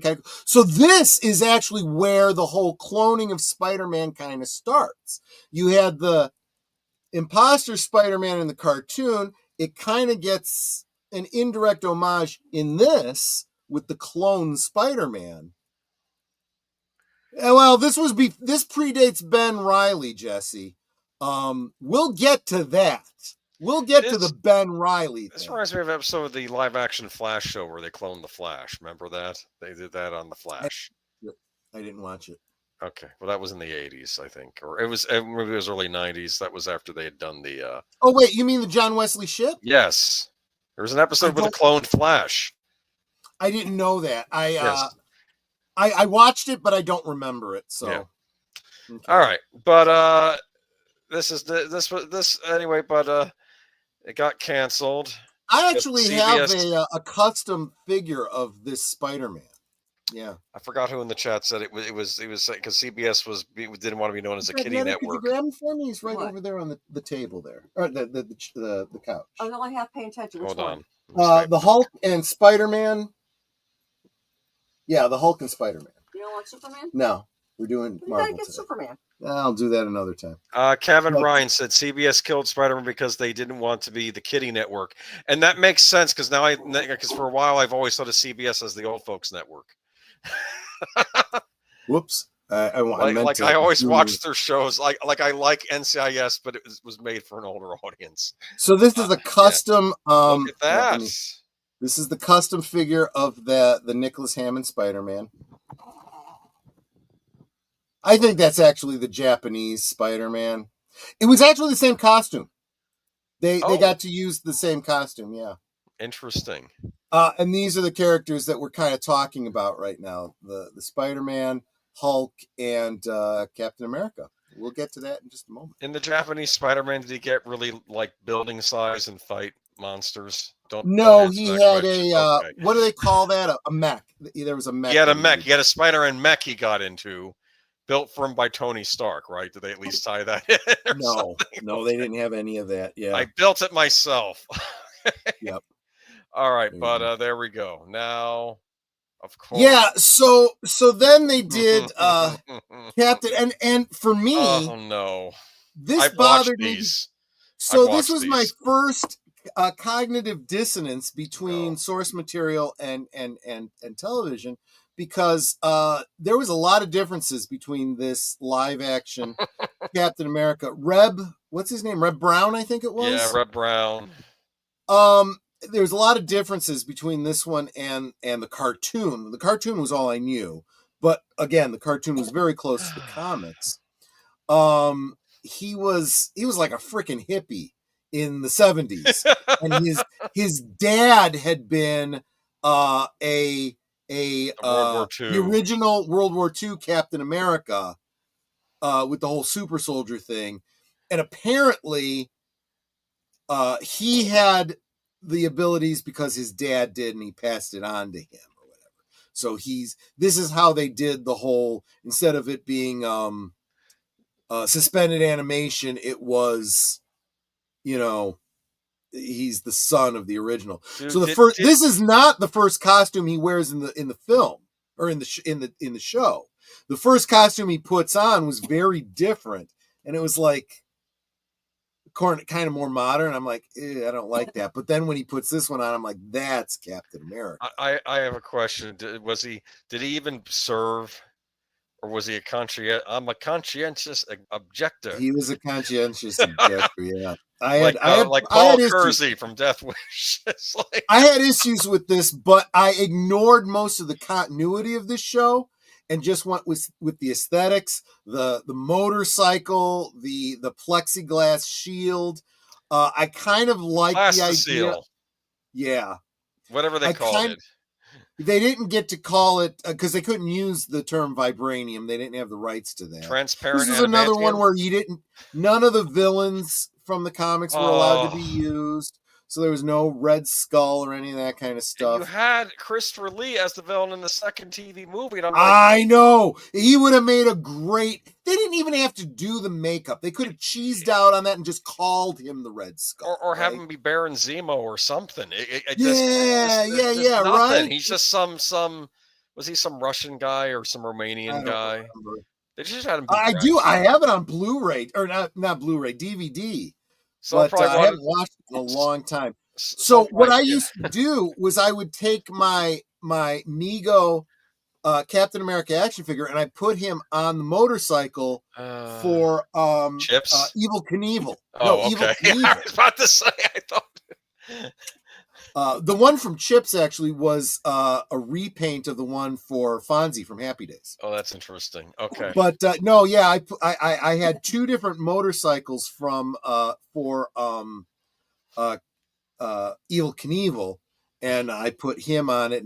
I was trying to figure out a way I could put the shield on as if it was, attached to the front, but I never really did figure that out. But Evil Knievel as Captain America, yeah, Darth. But yeah, I loved it. I am working on getting a custom figure of this version of Captain America. It'll happen eventually. My supplier has been, it's taking him a while. Okay. It's taken him a while. But this was the Captain America you had. I only have one still shot because I thought that was all it was worth. I have watched these. I've watched these TV movies. They put them out on DVD before Captain America: The First Avenger came out. It was a double pack, and wow. I thought that the Doctor Strange TV movie moved slowly. If we didn't talk about this during the rose-colored glasses episode, this would have been appropriate, because I remember loving it as a kid, but there were some things I didn't care for about it, and as I got older, I really, really, Red Brown was Cap. Henry Zemo Darrow was a scientist. Connie Celica was his lab assistant. Christopher Lee was a villain in the second movie. Okay, fair enough. Yep. I don't remember who the villain was in the first movie. Probably terrorists or something, right? Doesn't matter. Doesn't matter. It was not great. But of course, here we got the big one. Hold. What do you mean hold? No. Go back to Hulk. Hold. Look at that. Look at that. Now this one is awesome. Purchase. This one is a custom I put together. I bought the box from an online retailer, but that's inspired. The Hulk, of course, custom head, custom chest that goes, that bulks up the body, right? You'll notice the thumb up. That's a reuse of the Fonzie hand. Funny. Right? I'm very proud of that one. That one turned out great. Now I have an image of the Hulk on Happy Days and just messing up the diner. Right? Oh, man. Just smashing through the kitchen or something. Holy cow, Lou Ferrigno, This was before CG, folks. You didn't need CG. We had graphics. Real Hulks back then. We had a real Hulk, yeah. Holy cow, this man. What was really awesome was to see him standing next to Bill Bixby. And Bill Bixby's like a full head and a half shorter than he is. And I'm sure Bixby wasn't short either, right? He was he was a guy, but this guy's a giant. 5'9", 5'10". It's Holy just, cow. Geez, yeah. You imagine challenging him to a fight? He'd stomp your face in. This is look at that. Brilliant. That's just makeup. That's all. Those muscles are his. That's all him. Yikes. Lou Ferrigno was one of the first celebrities I met back when this show was on. He was here in Chicago at the auto show, and got in line to meet him. And he's still in shape. Oh yeah, he still is. He absolutely is. But back then, that's what he looked like. Yeah. And he looked at me and goes, Did you want an autograph? And I'm like, No, Mr. Ferrigno, I just wanted to shake your hand. I wanted to meet the Hulk. Ha. Yeah, he thought that was so cool, Well, But he was a childhood hero to many of the kids yeah, out there. Because think yeah. about as you're a kid, you love heroes and you also love the monsters, right? And he's kind of the hero Mhm. and monster in one. This one's all both of Yeah, them. Yeah, yeah. exactly. Because he's taking out guys that deserve what's coming to them. I'm sure, So this is just But this Where was did she go? Wait, Leia says never missed an episode of the Hulk, and I hated when they played the sad music at the Yep. end. Always got to Yep. me. The Lonely Man theme. Yes, It's like The Fugitive. It was basically like The Fugitive. He's on the run, and that formula works for it Bruce does. Banner and the Hulk. That formula actually works. It's interesting because when we do get to the Ed Norton Incredible Hulk, they played around with that. Yeah, they even used the theme. music. They used the theme. When They this is after the certainly big got disaster. Lou Ferrigno in there as for a cameo. But what was great was they implied that the story of this actually happened in his. Yep. They kind of glossed over the origin, and then they showed him traveling around like this, and they implied, all that story that you loved from that happened here too. Yeah, and I remembered with that they would actually, I think Lou Ferrigno would did the voice of the Hulk in that Edward Norton movie, and also he was in the part Ang of the Lee movie. composite of his voice, but the main strokes of his dialogue were done by Lou Ferrigno, and it works well. Yeah, so when you hear "puny God," that's Lou Ferrigno. Well, I remember in the in the first Incredible Hulk when he goes "Go away," and before you even see him on screen, he just says "Go away." I'm like, I wouldn't be heading over to him, because the Lou Ferrigno Hulk never had lines. I thought that was a missed opportunity, but I understand why they did that. Evelyn Hampton, welcome. So glad you're here. Haven't seen you in a while. I hope you're feeling well, Evelyn. But this is one of the classic 70s or I guess early 80s TV series. We're not going to get into it tonight, but from the Hulk, they had wanted to do a lot of other Marvel spin-offs. They did made-for-TV movies after the series ended. That's right. That included Thor, Daredevil. I remember Daredevil. Even had Wilson Fisk in it too. Yeah. Yes, with the Kingpin, played by John Rhys Davies. Yeah. And they were going to do so. The last episode was the death of the Incredible Hulk, and they intended there to be a sequel to that, the Return of the Incredible Hulk, and it was going to introduce Jessica Walters, played by Brigitte Nielsen.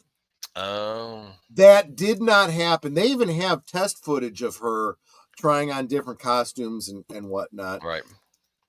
They didn't want to do the makeup with her, and yet a lot of her costume is green, and they had her in green lighting. So I think they were kind of still leaning towards the green for her.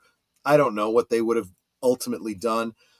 What ended it, though, was after the death of the Incredible Hulk was the death of Bill Bixby, and that pretty much put an end to it. Yeah, because they even talked about a crossover between the Hulk and Nicholas Hammond's Spider-Man.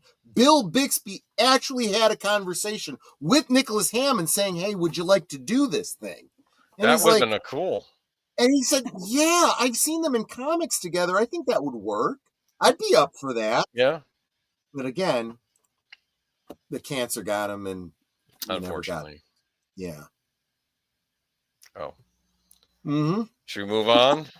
Yep, Spider-Man and His Amazing Friends. This is from 1981 to 1983. You remember this one, don't you? I never watched it. It's one of these shows. I don't know how I missed it as a kid. This probably would have been right up my alley. I guess I just wasn't aware it was on. You didn't have the internet back then, and I guess my older siblings were too old to be watching these cartoons, and then I guess the kids weren't watching because they would have told me about it on the playground, so I never watched it. I think I was watching stuff like Scooby-Doo in 80, around this time, and Looney Tunes. That really sucks, nostalgic podcast. Bill Bixby died on my birthday in 93. That sucks. Yeah, that's the year after Netter and I got married. That really does suck. So this was a Saturday morning cartoon This was, I don't remember. There was also a Spider-Man standalone cartoon, and I don't remember if it was before this or after this, but it was done by the same production company. And one at the end of a season led into the other, and I don't remember which was which. But you know who's a huge fan of this is Michael from Retro Blasting. He's got a bunch of videos about action figures related to these characters. You should definitely go check those out if you have any interest in this. This is an interesting one because it introduces two characters from the comics, both X-Men, either X-Men or X-Men adjacent characters. There's Iceman. He's from the original X-Men. He's definitely from the X-Men. Yeah. And Jessica Jones. Is it Firestar? Is that her name? Jessica something. Jessica Jones was the superpowered one. Jessica Drew, I think, was the alter ego of Firestar. And she starts out, well, in the comics anyway, she started out as a villain. I think she was a mutant. And then she ends up becoming a hero later on. But they don't go into that kind of detail in this cartoon. No. They just took two random characters from the Marvel Universe.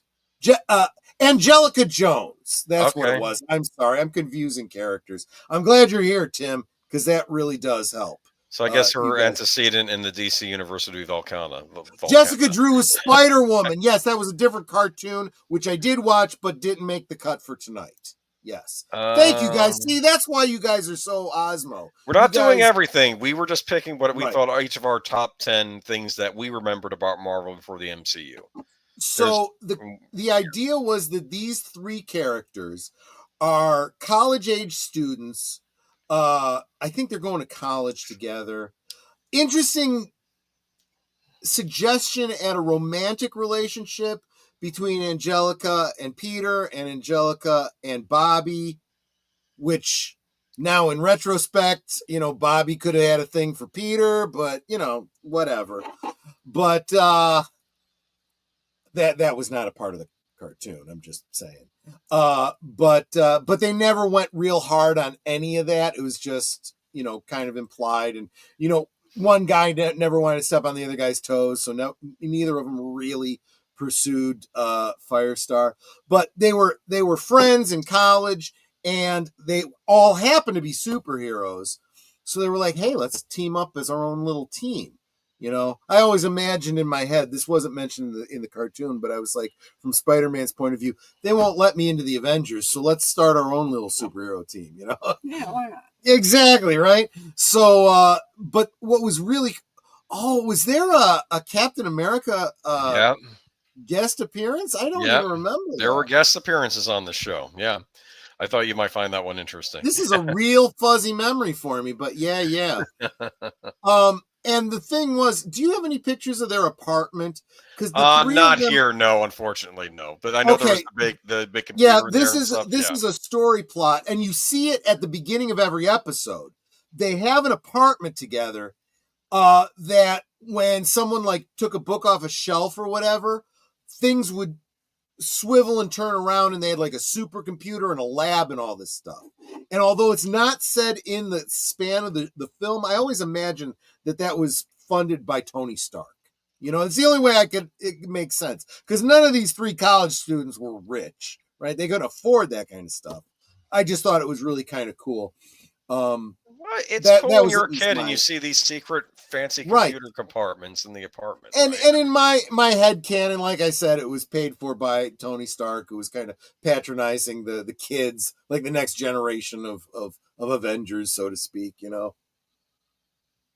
But there were other cameos. We have some of the X-Men here. Look at that.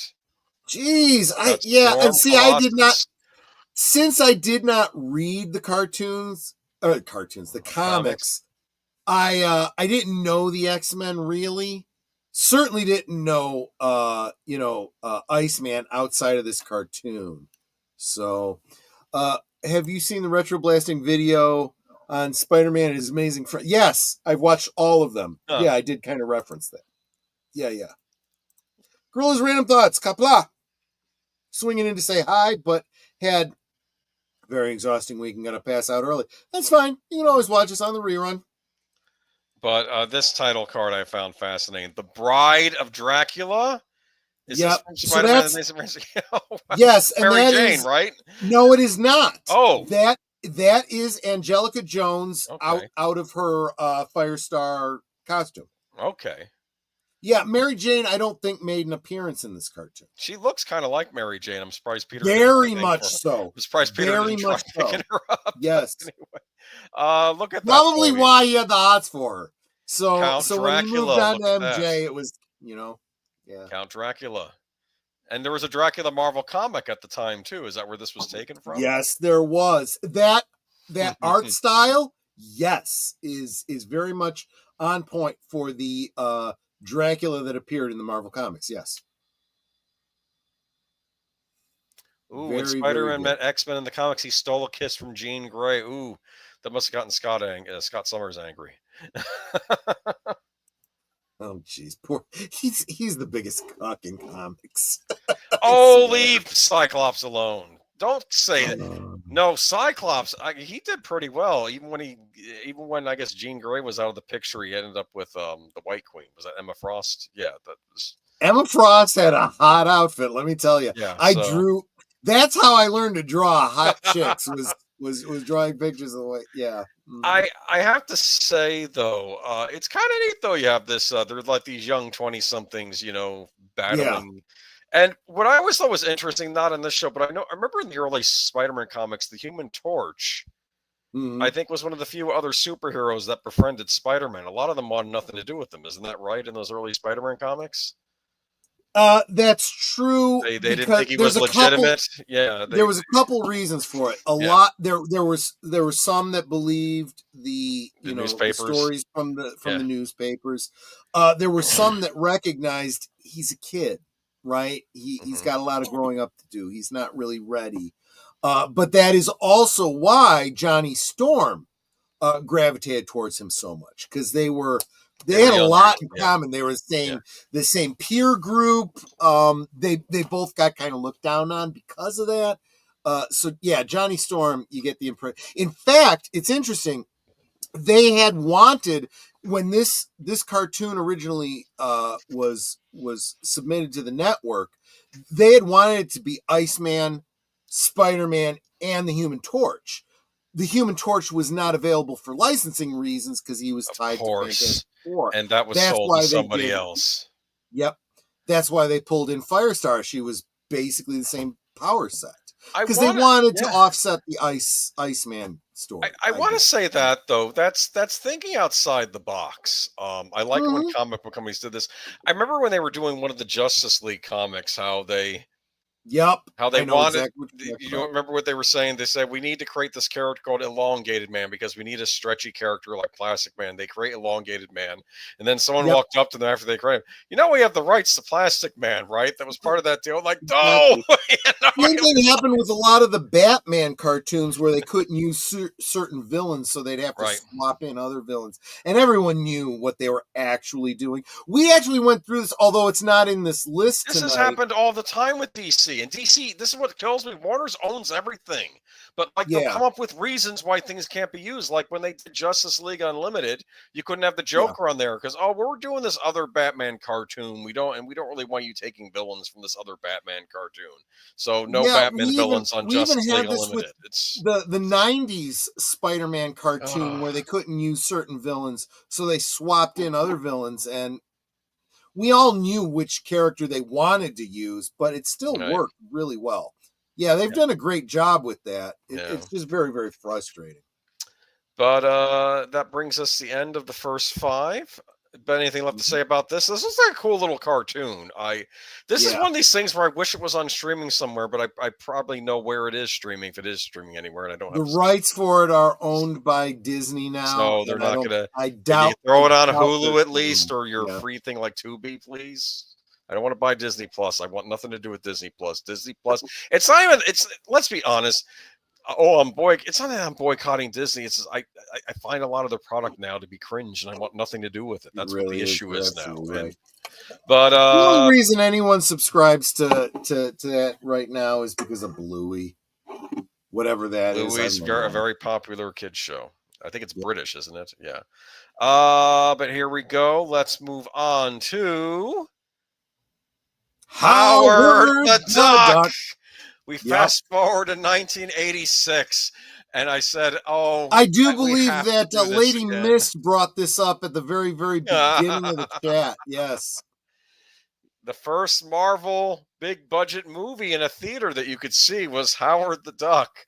Thank you, George Lucas. You couldn't go out and buy the rights to the Hulk or Iron Man or something else. I mean, with the Industrial Light I freaking love this movie. Please. Look, I was in high school when this came out.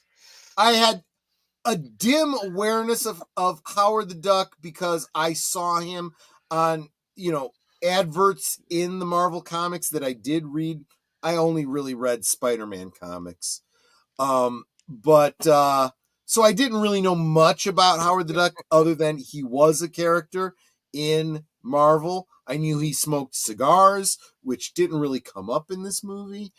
But I was in high school at the time, and this movie also co-starred Leah Thompson. Yeah. You better believe this was probably one of my favorite movies of the year, just because of her. It had nothing to do with the damn duck. Her name. I used to know her name. This is what happens when you get older. You just forget things. You forget names. You're such a boomer. That, or it could just be that you don't think of things. Leah Thompson. You never think of things on the fly. Yeah. Okay, Leah Thompson. But there she is. Lovely as this punk rocker lady. Remember that? Huh? Yep.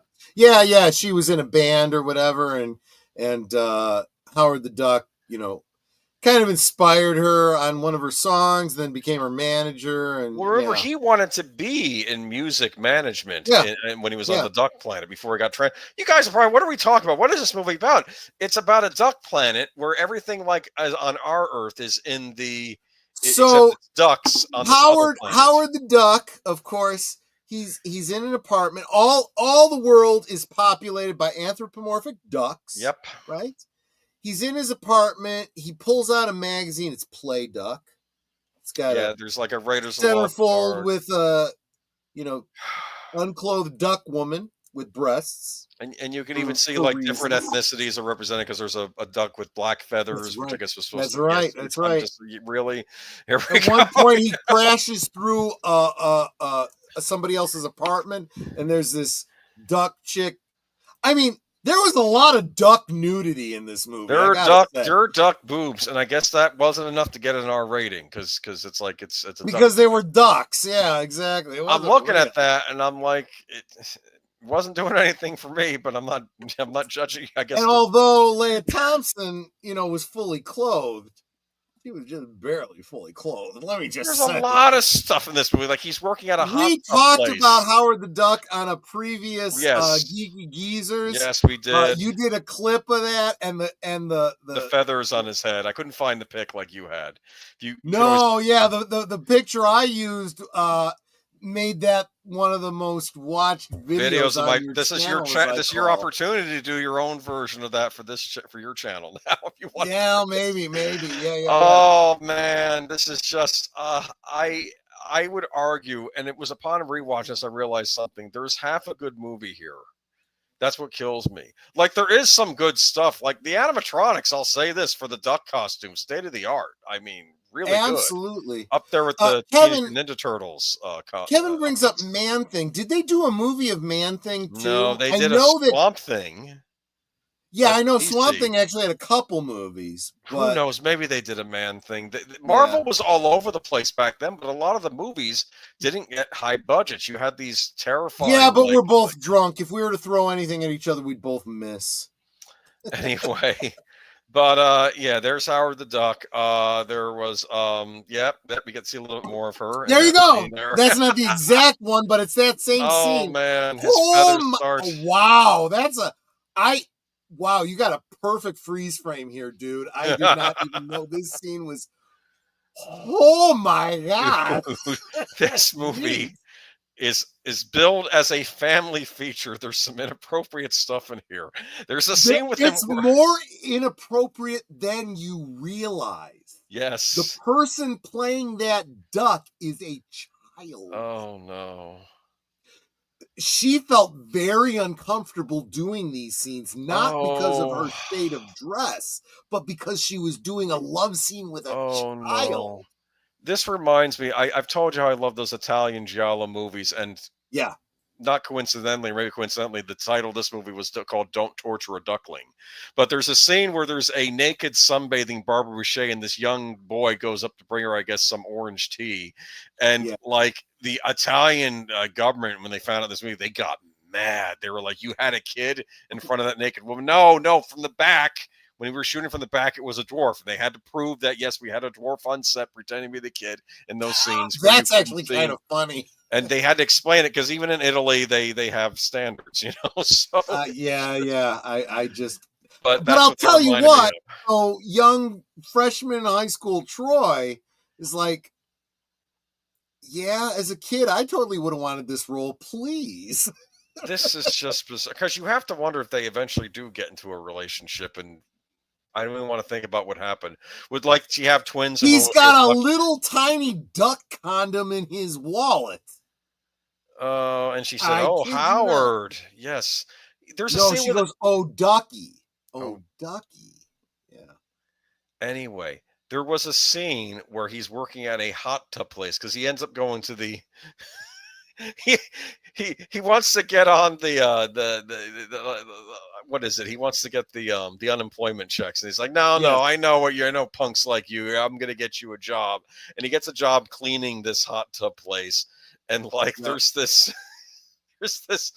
He's like, oh, it must be mating, and you hear all this moaning in the background. And I'm like, this is a kid's movie. Yes. This was. I'm glad I was in high school because. Yeah, the rating on this was not appropriate even for the time. The fact that I was in high school, my mom had less problem with this movie, but I really appreciate that you got this screen capture. That's good. There was a wonderful scene where I guess he's defending her honor from, I guess, their corrupt manager that's been taking money from the band or whatever. And like, yes, he wants to get them to get out of their contract. I'll manage them. And he says, I have space rabies. And then one of the doofuses, I guess, that worked for me. Hey, I think I heard something about that on the TV. Wasn't the bad guy from this? It was the principal from Ferris Bueller's Day Off. Yeah, him. Yes, that's him. Yeah. Oh, no, this is where the movie goes south for me when it starts going into the dark overlords of the Nexus of Sominus or whatever the heck it was called. And they were also brought with the second beam ray. So I swear George Lucas was doing acid when he came up with this. What was he thinking? I mean, he didn't direct it, I think. He had someone else keep in mind that, again, Howard the Duck was the only thing that they got from Marvel. Everything else was just whatever they pulled out of their asses. If George Lucas had directed this, we would have gotten 15 minutes of Howard complaining about sand, about how it gets everywhere. Where they're Calvin Klein. Yes. Oh yeah, this was Howard the Duck, and I'm mixed because I know that there was a great movie in here, but it didn't happen. I loved it. I still love it. In fact, there's probably going to be a Monday night rewatch of this film. Okay, well, we'll see. Maybe I'll join you. We'll see. Almost certainly. There was half a good movie. If they had just kept it as the comedy, that's half as an 80s comedy, and not. I did love the one scene where the government's after him. And he says, "What are you going to charge him with? Illegal alien." There's a video going around right now. Leah Thompson's daughter has gotten into acting, and she should be in the Howard the. She should be in the Howard the Duck.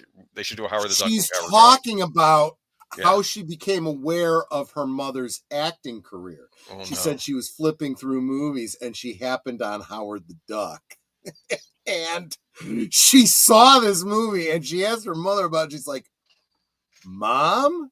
And Mom's like, well, you have to understand that I was an actor and this wasn't, despite the rating on this, she's like, some movies are more intended for adults. I'll tell you something, Which, Disney. when you're telling a kid this, they don't process it the way you expect them to. So when she went into school and they were talking about what their parents do for a living, she said, my mother works in adult movies. Oh, that's the problem with that word. It has two different Yes. It has two different meanings. And of course the kids took it as the other thing.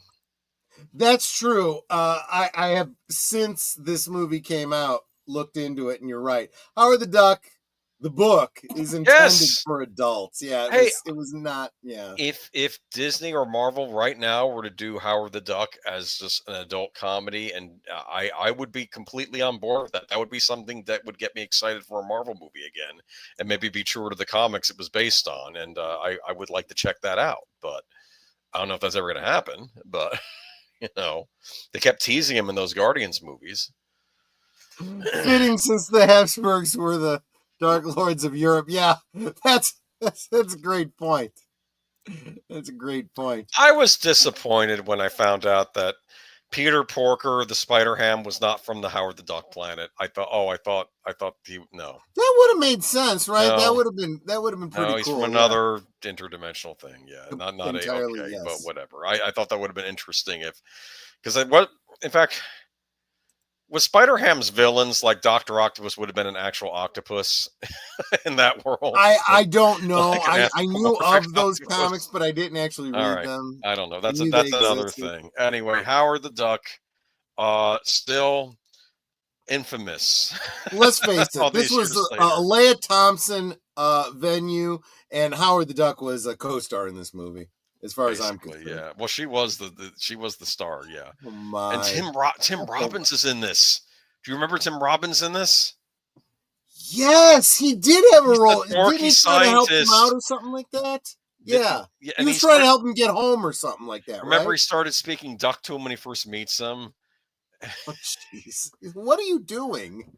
I know. I'm speaking duck. I know. Stop that. Like Donald Duck or something, right? He was trying to just no good. All right, that's Howard the Duck, people. And that's it for tonight. I'm kidding. I love it. The wedding. That was mine. Howard the Duck was mine. So now we're going to the comics, right? Back to the comics. So I want to do a preamble. You originally want to do the entire comic era, and we'll be. Well, I wasn't going to cover. We'll be here till 2028. Let's just pick a part of the comics that made an impact on you. And you said the wedding. Yeah. Because let's face it, I don't remember every bit of the comics. I only remember certain things. Yes.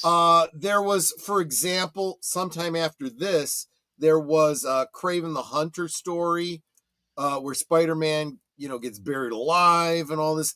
I think they're going to draw on some of that story for the Kraven movie they're doing, but they're doing it without Spider-Man, so it makes no fucking sense. I don't understand. Get me started. But the wedding, I actually don't know where this cover comes from. This is not one of the two covers. This is from, I think, maybe later on, like a special, like a reprint of it, or a maybe? wedding album thing they put out, maybe. So this was I couldn't find the invitation. Go ahead. Yeah. I said I couldn't find the invitation you mentioned. That's okay because I've got it in the thumbnail. Check out the thumbnail for this. I've got this. Yeah. So when you went to this was built up over, obviously just like the wedding of Clark and Lois. There were two. This was one. Okay, and you'll notice it's Peter Parker and Mary Jane, and in the background, all their friends, right? You got J. Jonah Jameson, Robbie Robinson, right? Aunt May. I can't see who everyone is. Yes, and there's the other cover, Spider-Man and Mary Jane, and then all the villains and the other heroes. There's some wedding crashers. What's going on here? Yeah. I like how Wolverine this was the first time that I was exposed to the concept of multiple covers, and I got them both. And as Boomer was mentioning, at the comic book stores, they had flyers, at the counter that they handed out, talking about you. It looked like an invitation to a wedding. You are cordially invited to the wedding of Peter Parker and Mary Jane Watson. And they said, which issues were the key reads for it, right?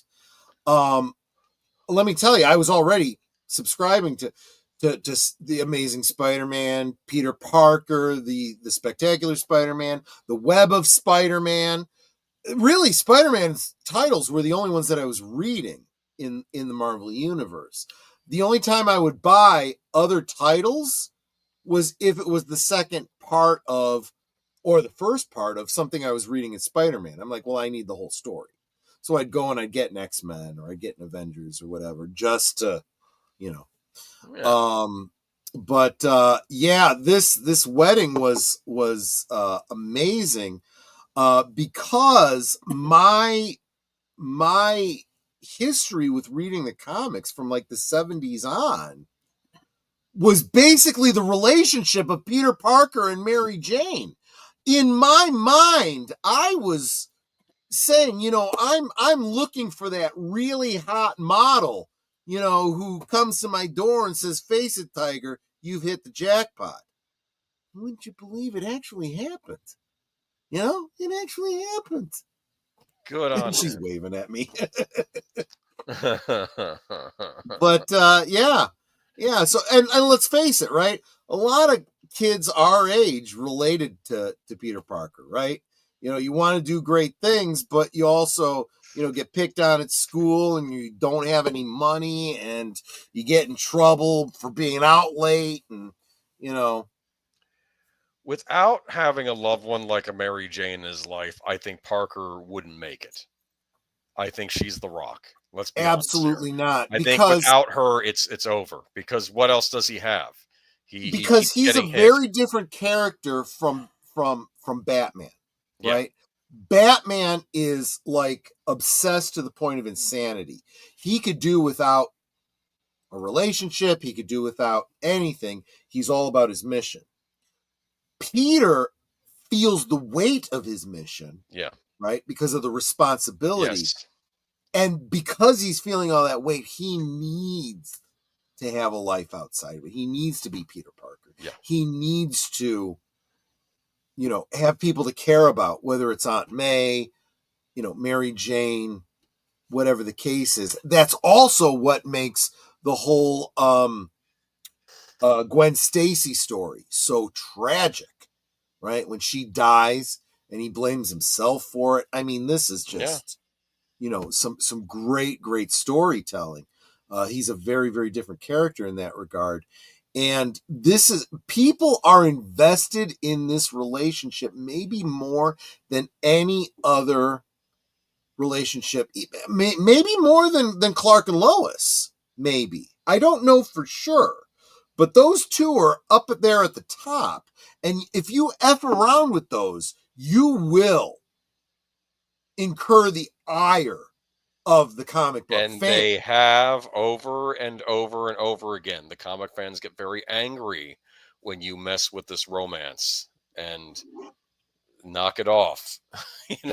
This is, but you got a thing for redheads, Mark? Just wondering. I dig it. I understand. That was the one where I think on the Spider-Man there was a clone of Mary Jane, and then she evaporates into water, like she turns into water and evaporates. I was watching a spoof video of it anyway. Gotcha. Spider-Man is friendly. He has a whole community to fight for.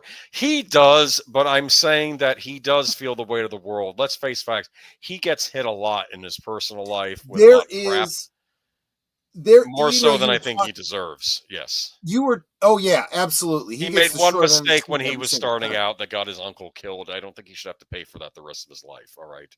Well, it doesn't matter. If he had everybody on his side, J. Jonah Jameson loved him, the Avengers loved him, everybody thought he was the greatest superhero, he would still be beating himself up over the I also worry that he may turn maybe to the dark side, maybe, or that will not happen as long as Mary Jane. We've seen this happen with the symbiote, so yeah. Well, yes. There's that almost made the the story here, but I didn't want to get into that tonight because then I would just go off on a whole rant about those damn movies. But yeah, he once someone like Peter has somebody in his life, a partner who knows he's got this secret identity, knows he's got this duty, right? It still causes problems in their marriage, but at least she understands it, and she supports him.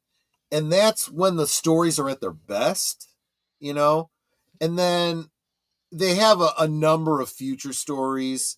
There was a future story where he is injured. He loses a limb, so he's not able to continue being Spider-Man, but he and MJ have a daughter together.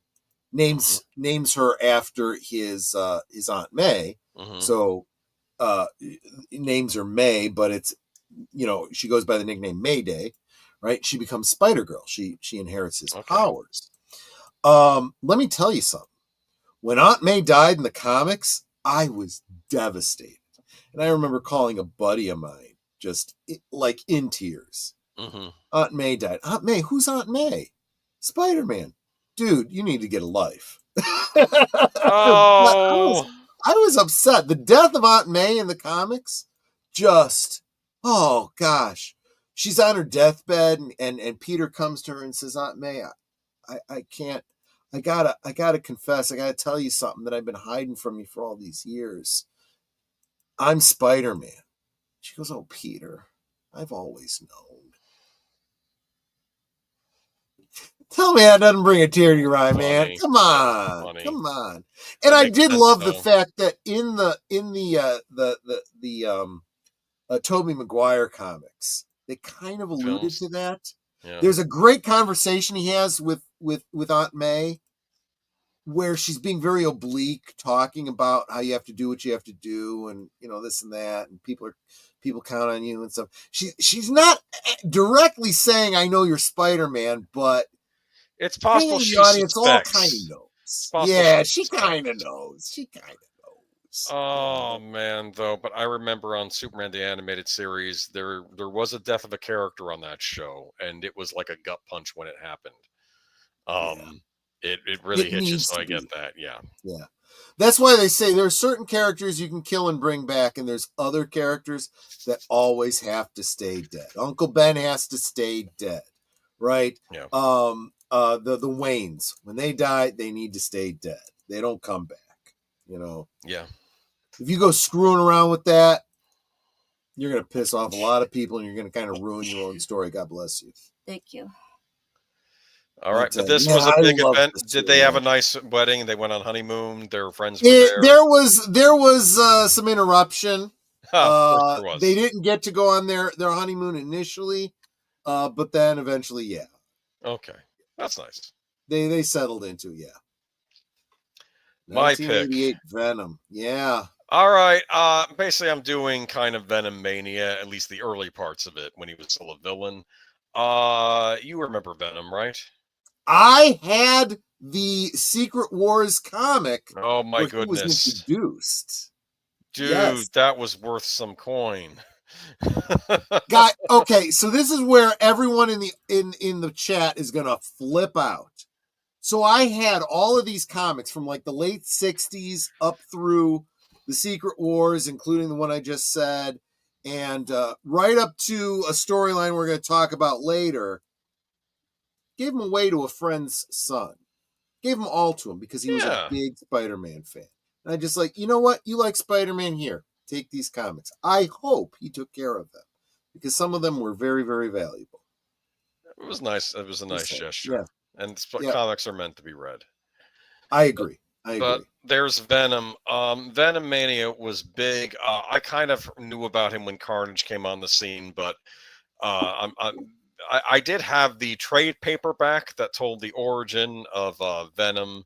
I think the whole Secret Wars thing and everything. It went into the Black Suit. I don't know if it did like a summary of the Black Suit or if I had a separate graphic novel just of the Black Suit. Gotcha. When he was struggling with the Black Suit and that whole conflict, and then Eddie Brock, who hated Peter Parker because Peter Parker got him fired from the Daily Bugle, and he's praying in the And church the because he's Venom having thoughts suit- of killing Peter Parker, and he's trying to get them out of his right, head. and the that's when Venom suit, of symbiote- course, hates Peter because he rejected him and, and stuff. and the symbiote was there because that's where Parker got rid of it. He used the bell tower to knock it loose. Remember that? And so, but it survived. He thought it had died, right? But I guess it just got hurt, but it must have recovered. Do you remember why he knew that sound it was vulnerable to sound? No.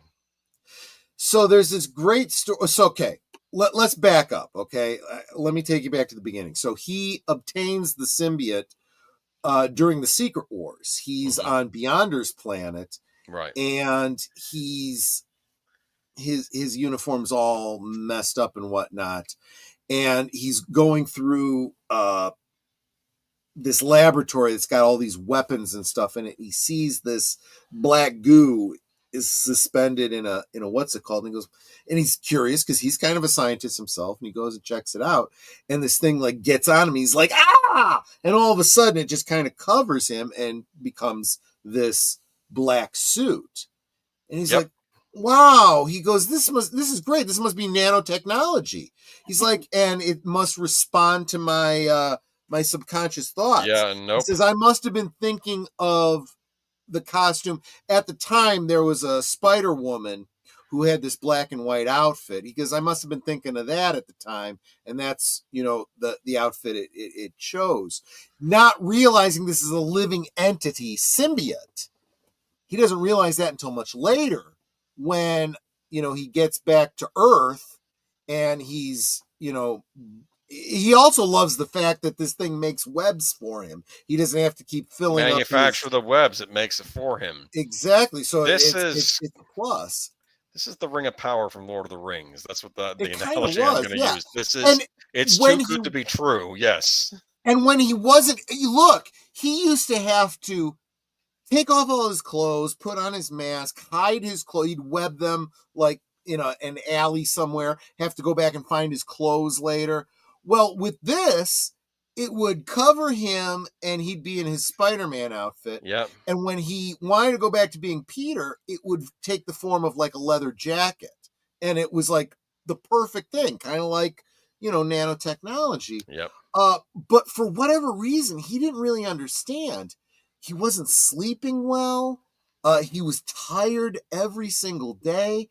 And then there's all these news articles about Spider-Man, like, brutally beating the crap out of bad guys. I remember that one. Well, we saw a cartoon that was based on it. Yes, but he's getting more aggressive. He's not necessarily the friendly neighborhood Spider-Man anymore.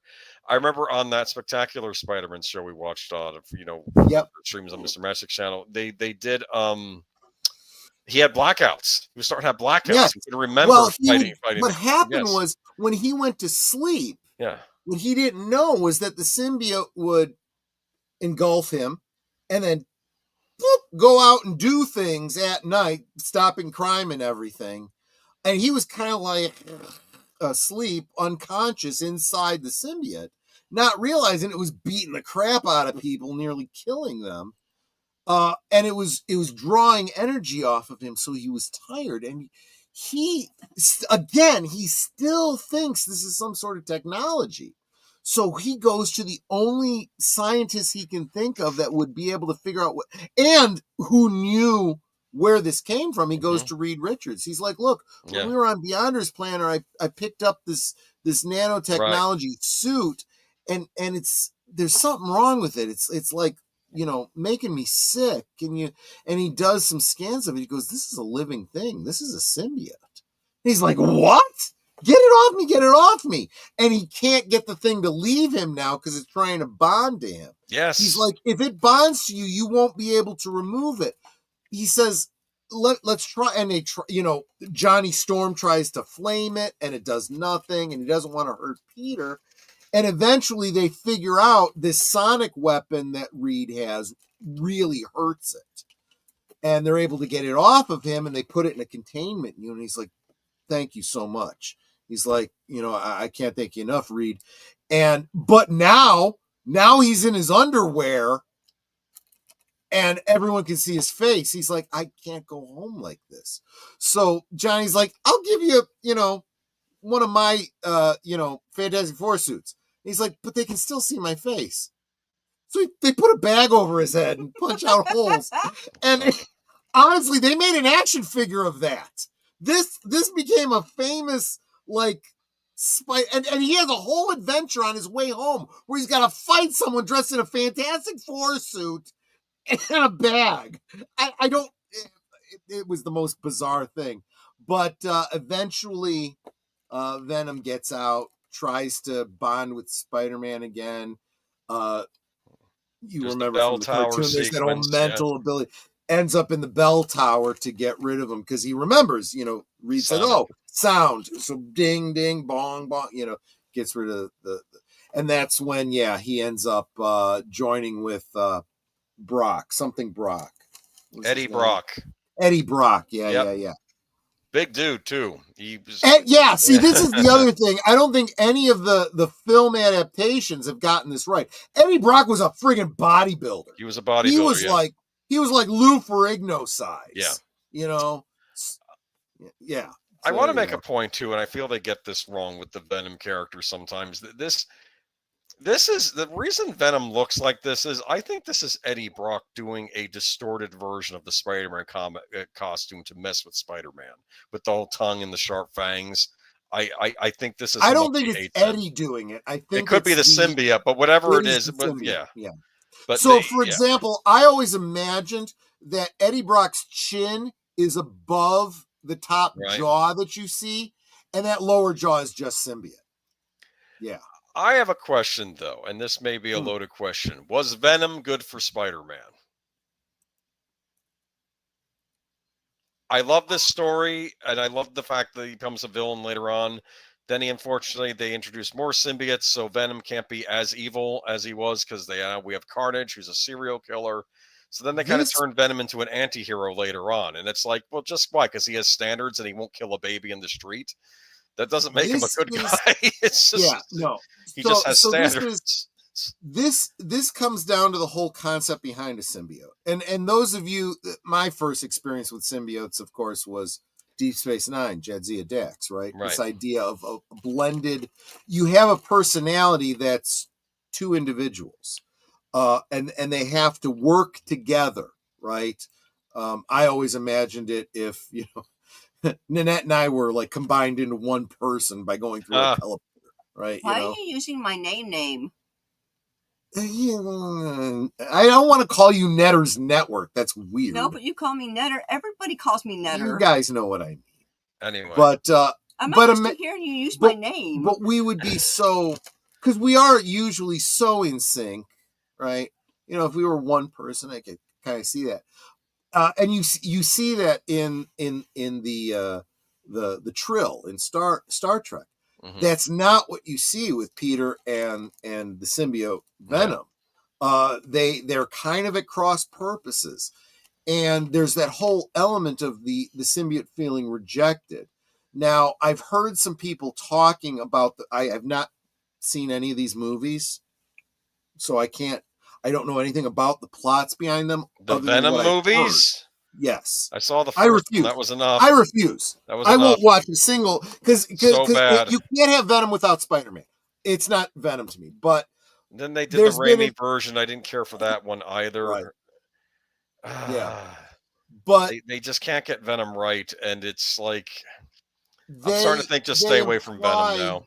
They imply an almost romantic relationship, from what I've heard, between Eddie Brock and the symbiote. In the Venom movies? This is what I've heard. Yeah, basically. There was some reviewer says he makes out with himself. No, that's not what people are saying. I don't know the details, but I can tell you the spirit behind that definitely does seem to be there in the comic story of Venom, and Parker is freaked out by this. It disgusts him. And that's part of the rejection. And then you start questioning, it's a symbiote. Does it even have a gender? And does that really apply? No, I don't know. It's just you don't want this alien life form trying to bond with you. It's exactly weird. Right. Exactly right. Without consent, right? And but if it had gone differently, right? If the symbiote had, said, "Hey, I'm an alien and I'd like to bond with you. I think we could help each other. I could augment your powers. I can take the place of your Spidey, your web shooter, and da da da da." And then when it wants to go out at night, look, I need to sleep. You're hurting me. Let's, find a happy medium here. That could have worked. That's real symbiosis. It became a parasite. See, and that's I'm gonna argue that's good storytelling, right? And that leads to the venom that becomes the villain, right? Because it's motivated. Both of them are motivated by this revenge and hatred, and then eventually he gets over it and becomes what? I don't know, an anti-hero, right? There was a Spider-Man video game, though, where one of the bad endings you could get would be Spider-Man choosing to bond with the symbiote and become like evil Spider-Man, take over the city. Yeah, and guess who he has as his girlfriend at the end of it? Black Cat. Instead of Mary Jane, which I thought was funny. I think she had a symbiote on her, too. So it was... This is because, Mark, I'm going to say this is because both Jadzia and Ezri went into it knowing what they were getting into. They knew that they were, let's just say, bonding with the symbiote. They were kind of giving up their and honestly, this is what a good marriage is, really. You realize that you are giving up your complete autonomy, right? Mm-hmm. To become one, right? Yeah. That's what marriage is supposed to be. And I will argue with you up and down that if you don't go into it with that attitude, that's why people end up getting divorced. Well, we're married, but we're our own person. Well, if you're going back to the Genesis story in the Bible, where Adam gives up his the rib, literally Adam, a rib. You're trying. It's like a man. You're trying to get a piece of yourself back. This is flesh of your flesh and bone of your bone. Yeah. So that's sort of what they take about it. The two shall become one again. Yeah. And if both sides go into that, in agreement, that could absolutely work. Which is, they don't say it quite that way, but it's strongly implied in Star Trek that that's part of the bonding between the symbiote and the chosen host. There was an episode where there was a guy that kidnapped Stax because he wasn't selected. Yes. And he forces the thing on him, but I think it couldn't take. Is that what happened? It couldn't take to him properly? It rejected him, and it was clearly struggling against him. She still ended up with his memories, though, because he had been joined to it. Yeah, exactly. I wonder if she ended up using those for anything later on in the show. Maybe he was. I don't know. It did come up in an episode. That's interesting. Yeah. But that's Venom. I loved him at the time. I thought he was like the greatest Spider-Man villain. Now I'm kind of like, we need to give him a rest. That's I agree, Samuel. Venom was always best when he was a twisted shadow of Spider-Man. Yeah, I agree. He's best as a villain. And it's okay that as a villain, his primary focus is basically just taking out Peter Parker and Spider-Man. That's what it is. It's not so much that he has other plans for like world domination or is going to kill old ladies in the street. That's not really what he's about. And that's enough. It's okay to have a villain that's focused just on that. Yeah. It plays into his whole thing about becoming an anti-hero kind of felt very much like, I want to do what Spider-Man does, but I could do it better.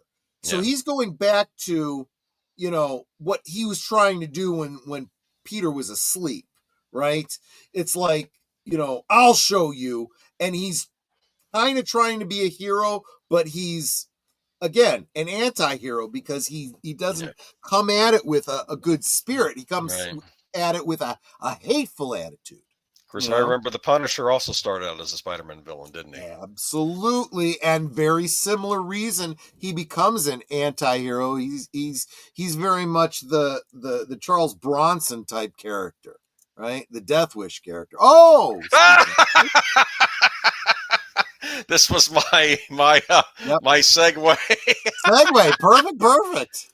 The Punisher, 1989. Now, I will confess, this is a bit of a cheat on my part, as I saw this many years later, so did not take part in its initial release. My dad watched it, and it's dumb. It's like, who sent you, Batman? Like, he said some comment in that.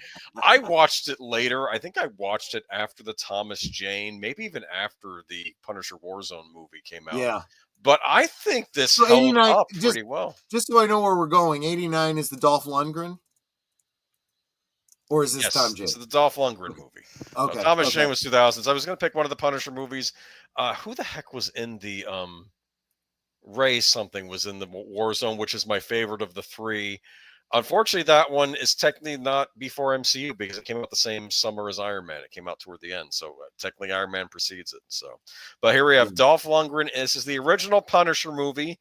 He is not wearing his famous shirt with the skull, but that's okay. Do you know why? No. Because the producers said it's too comic book. It's a comic book movie. I kid you not. That's what they said. This is the summer of Batman. They should have been capitalizing on that. They weren't thinking ahead.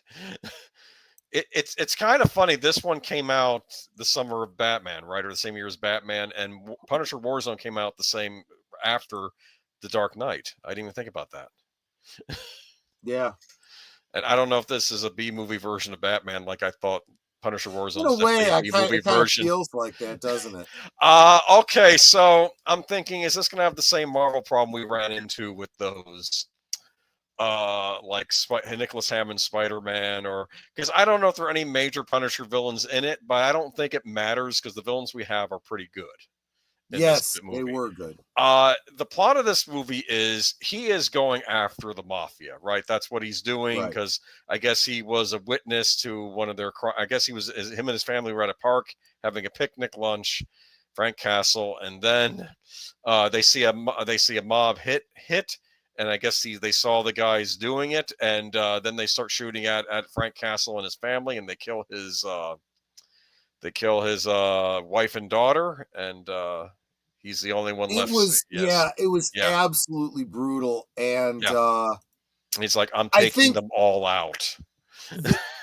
Anything that you can say negative about this film, that is so dramatically done well that I can forgive just about anything else that I didn't like about this movie. Real quick, I want to let everybody know, those of you that were with us Ray for Stevenson. What's that? Ray Stevenson, he was in Punisher Warzone. That's right. I liked him the best. I know some people like Thomas Jane the best. I'm not going to split hairs. He was very good too. But yeah. But I those of you that were with us on Monday for the Born on the 4th of July watch party, we had a StreamYard related issue where my stream on YouTube cut out and then Netters did before we finished the stream. Well, the same thing just happened to me over here. I was simulcasting on X. So X just went down, which was fine. There was nobody commenting from the X side. But I'm just letting you know, StreamYard fucking sucks. And I will not be using StreamYard next year. I will be finding another option. F StreamYard. If you are a YouTuber, find another option. I'll tell you what I'm using when I do use it. If you're thinking about becoming a YouTuber, don't use StreamYard. Don't give them any money. You're just robbing yourself. Sorry. Just had to vent. Punisher. Netter, did you watch this Dolph Lundgren? I'm sure we watched the Dolph Lundgren version together, didn't we? I think so. We'll have to do a rewatch of it. In fact, maybe we'll do a double feature. We'll do what was it called? Pardon me? What was the name? The Punisher. The original Punisher. Just called The Punisher. This was not Tom Jane's, not the guy from Dirty Laundry. I like him. I know you do. It's okay. He was a great Punisher. I just like the Ray Stevenson movie better. That's all. This predates it. You know what?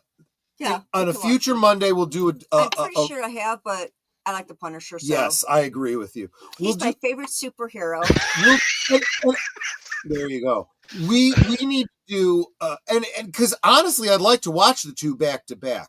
We'll do the Dolph Lundgren Right. and the Tom Jane and Thomas Jane. do a comparison. Both are good, in my opinion. And in the middle, you're going to do Dirty Laundry.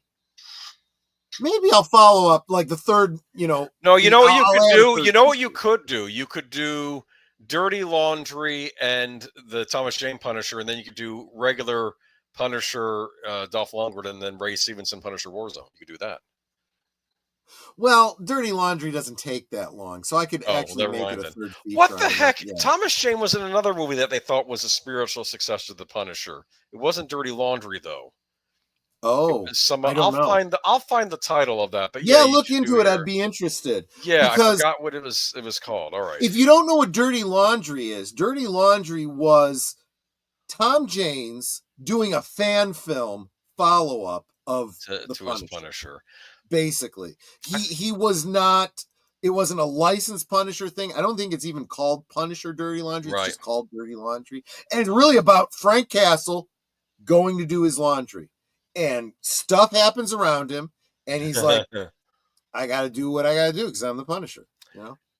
This Dolph Lundgren movie, this was put out by Canon Films, right? This was Golden Globus, Yes, right? it was. And this We is the did company touch you, on this. yeah. We talked about those a while back, and I'm telling you, Yep. Golden Globus, I think they're the company to handle this movie Yep. because they did all the Death Wish movies, all the sleaze. So I think the Punisher lends itself well to this. So anyway, plot of this movie is Frank Castle. He's taken out the mafiosos. He's taken out the mafia, right? Killing them left and But right. he's got a very personal grudge against them. That's why. Yeah. Not Gossett because he's Jr. like, was in this. Yeah. oh my gosh, I'd forgotten that. I think That's he was the right. cop on the force that Yeah. he's yeah, kind yeah. of after Frank Castle, kind of isn't, because it's like, well, what am I supposed to do? Because this is good. But basically, the plot of this movie is Frank has gotten so good at taking out the mafia that they now look weak in front of other criminal organizations, and the Yakuza shows up, and they start kidnapping the children of the mafia dons or whatever, the mafia captains, you know, because they're weak. Now we can just get our children and hold them for ransom. And you know, the one homeless guy that was helping out Frank Castle, Tips like, you know, you hurt the fathers, but they went for the children. This is your fault. You caused this. You know, the children were responsible for what their dads did. So he's basically going after two groups in this movie. You have the traditional, like, American, Italian-American mafia, and then you have the Yakuza from Japan showing up, like, with ninjas and everything. And it's just, this works well because in Marvel, you know, he goes up against the Kingpin. He goes against, you know, maybe sometimes some superpowered villains and whatnot. But him going up against mobsters totally works. This, as I said, this kind of comes off as a Charles Bronson kind of a thing. God, yikes! She's the leader of the Yakuza. She's like in some geisha outfit. I think it's just but no, great action movie. I don't know. I mean, I don't know what. This is one that deserves a release on Blu-ray. I don't know if anyone out there. I think this one gets overlooked now. It does, yeah. Do you remember the movie intro? It showed like old school style, like gangsters being shot by Frank Castle, but that's like they're like out of the 1930s. It looked like. But Louis Gossett Jr. was in this. I've forgotten. Dolph Lundgren. Was this the first movie you ever saw Dolph Lundgren in? No, I think this was after Rocky IV. Rocky IV, wasn't it? Rocky IV was the big one. Yeah. But it was surprising, well thought out plot for a B movie. They kept the same origin for the comics. It's funny, even though we get annoyed with the producers for taking the shirt out. Other than that, I think this could be seen as a standard Punisher story, right? It does. I mean, because the origin in the comics is very, what do they call it, ground level, right? It's not way superhero heavy. It takes place in a superhero setting, but he himself is not a superhero. And for the most part, he doesn't fight superheroes. Look, even the Kingpin, does he really have superpowers? Not really. He's just powerful because of who he is as a mob boss. And he happens to, work out a lot, so he's pretty strong and he's a good fighter. But as anyone would be who's, used to be an enforcer or whatever, In the Spider-Man game for the PlayStation, there was you get to overhear the Kingpin's men, and they're talking about Wilson Fisk and saying, "Anyway, he's real fat." No, man, a lot of that's muscle. He's like a sumo wrestler. Like they were explaining, that's kind of how he is. Yeah, yeah. Yep, that's pretty much established from the comics. And yeah, if you don't have the rights to use Kingpin, that's fine. There's plenty of, non-Marvel licensed. You can create. I don't know if she was from the comics. She could be a Punisher villain from the comics. She may have been. I don't know, because again, I didn't actually read the comics. The only one that I ever read was the one he was in Spider-Man. That's another one that I gave away. She reminds me of that villain on Daredevil, the Netflix series, but she was Chinese. Madame Gao, was that her name? I think. I don't remember. Yeah. Oh man, on the Daredevil series, you had like the one member of the Hand who was Japanese, and then you had Madame Gao there, and he says, "Do you know what he said? No, we don't speak the same language." One of them Chinese ones said, "Oh, excuse me," like the Kingpin's underling says that. Right. It was just funny when all the different villains are meeting. But yeah, that was the Punisher. I think it holds up. I think the other two are better, but it's not bad for an old 80s canon movie. Yeah. Okay. Yeah, when you could enjoy a canon film, they did pretty okay. All right. Spider-Man versus Kingpin, 1991. So we're getting toward the 12:30 mark. Animated feature? No, I'll explain to you in a minute. This might be our last thing for the night, but we could always do a part 2 next week. You want to do that? Because I'm not going to. Yeah, why don't we do that? Sure. We could do it to be continued, like on your absolutely old thing. Spider-Man versus the Kingpin for the Sega Genesis. Oh, did not know. Yeah, I wasn't real into a lot of Spider-Man games, so cool. This was a video game for the Sega Genesis. I didn't realize that I was doing some research for the stream. This was actually an American developed. A lot of the Genesis games were developed in Japan, but this was an American developed. Sure. This was a Sega exclusive. This came out in summer of '92. I remember my brother got this, and the only other really great superhero video game I played before this was the NES Batman game. That Hudson made, that was based on, not Hudson, Sunsoft made, that was based on the 89 Batman movie. It was actually a very good NES game. Because a lot of the time, no offense, but when you saw Spider-Man on a video game, they weren't always that good back in the day. No. But this one was. It was very, look, Spider-Man as a game character didn't get really good until the motion got fluid enough. Like the 3D? Yeah. Kind of. This modern one where you could play as him or as Miles Morales, that's pretty good. The choop choop, and you can swing and you can do flips and stuff, kind of like Batman Arkham, right? And the very fluid motions and stuff. The progenitor of that was actually the Spider-Man 2 game that was based on the Tobey Maguire movie back in the 6th generation. That was the first one where they basically said, "Let's do Grand Theft Auto, but with Spider-Man." That was the idea behind that. And, except you get to have them fly around, swing around the set. It's not, by modern standards, it's not as sophisticated as what you got on the PlayStation 4. But true. But before we had that, we had the old 2D side-scrolling games, and this one is rather good. Game starts out with a little intro screen, and look who it is. It's Wilson Fisk. Yeah. And he's on TV, and he's saying, "Citizens of New York City, I have some grave news. The villain known as Spider-Man has planted a bomb somewhere in this city, and it will go off. We must stop the Spider-Man." And Spider-Man's like, "Oh no, he's going to blow up part of the city with a bomb." Talk about confession through projection, yeah. Yes, and I'm going to get the blame for it. That's what he says. So I have to clear my name and stop him. And he has a bunch of supervillains working for him. He has Doc Ock. He has I don't know if Venom is working for Kingpin or if he just showed up and said, "I want part of this." Okay. Right. He shows up in the game. I don't know. Electro's in it. A few other villains as well. And the Lizard, you fight the Lizard. In fact, there's one scene where you go up to Doc Ock and he says, "You need this. You need it." "Okay, fess up, Doc Ock." "Well, you need 5 keys to stop the bomb, and I have only one of them." "Oh, thanks for that tip, Doc Ock." And I bet the other Yeah. villains have it, and I know where one of them is going to be, and he knows that he goes down to the sewers to go find the lizard. And that's how the next level. You would take pictures during this game to get money, because you would take a picture of a boss. Wow, cool. And to get money, you had to get money and then buy web shooters.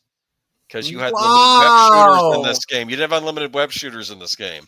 This is a side-scrolling portion of it, though. But your life and your web had a limitation. Wow. And after that, you're just stuck with punching and kicking. If you run out of web, you can tie guys up. I think that's what you could do, is you could tie guys up, or you could shoot things at these robots. Wow. But this was pretty state-of-the-art and pretty true to the comics at the time. Yeah. This is 91. This was a big boon for the Sega Genesis that they had the Spider-Man game. This is right before the Super Nintendo came out. So imagine you're a kid and you're deciding which console you want to buy. Well, Super Nintendo is Mario, but wow, there's this really cool Spider-Man game on the Genesis, and I'm a big Spider-Man fan. You might buy the Sega Genesis instead. Sega later on made an X-Men game too that was very popular as well. The weird thing about how licensing worked back then, though, someone would buy the license to Spider-Man and they would make that game for the Super Nintendo or the NES, but they wouldn't have the rights to make it on the Sega Genesis. And someone else could buy the rights to make a Spider-Man game on the Genesis. In this case, it was Sega that made the Spider-Man game. So it's kind of weird how... Yeah. It's not like how Nintendo would often have exclusives, like they wouldn't allow like some games to come out on other systems like Ninja Gaiden, but if it was based on a property, they couldn't really stop that, like Spider-Man. So Sega can make their own Spider-Man game. And eventually there was a Sega CD version that came out with like animated cutscenes too later on. But really neat. Says this looks like the Rampage game. Was there some similarity there? Not really, except you can climb buildings, like in Rampage. You could climb buildings, and if you climb the buildings, people open up the windows and are throwing pots at you, I think, or trying to hit you. Yeah. The funny thing was, I think, while you're walking in the streets, if a police officer sees you, the police officer tries hurting you, and you have to subdue the police officer. And then a mugger might come along and try and steal an old lady's purse, and you have to stop the mugger. And I think she thanks you if you do that and walks off, But you have to realize that Spider-Man gets hit on all sides, because some of the cops like him, some of them think he's a criminal. That's interesting. So basically, you have the equivalent of side quests, something you don't really have usually in a side scroller. Yeah, sort of. I mean, it was still linear, going level to level, but I think you could go back to your apartment in the game and hang out there. Like to get, I don't know, to rejuvenate or do other things. I forget, but I think there was a scene where you could go back to Spider-Man's apartment. There's a wonderful scene where Mary Jane is in the apartment and Venom crashes through the window, and you see her say, "Eek!" And then Venom says, "Nicely said." Because I think he kidnaps her for the Kingpin, and he's going to hold Mary Jane over, I guess, I don't know if those are knives or something, and you have to, Mary Jane is like lowering into that. And you have to fight the Kingpin, but you also have to hit something to send her back up, so she doesn't hit, because you don't want Mary Jane to die. But you have to stop the Kingpin. So this was a classic Genesis game. Unfortunately, we've not seen it since the Sega Genesis, because of course the Spider-Man rights are very complicated.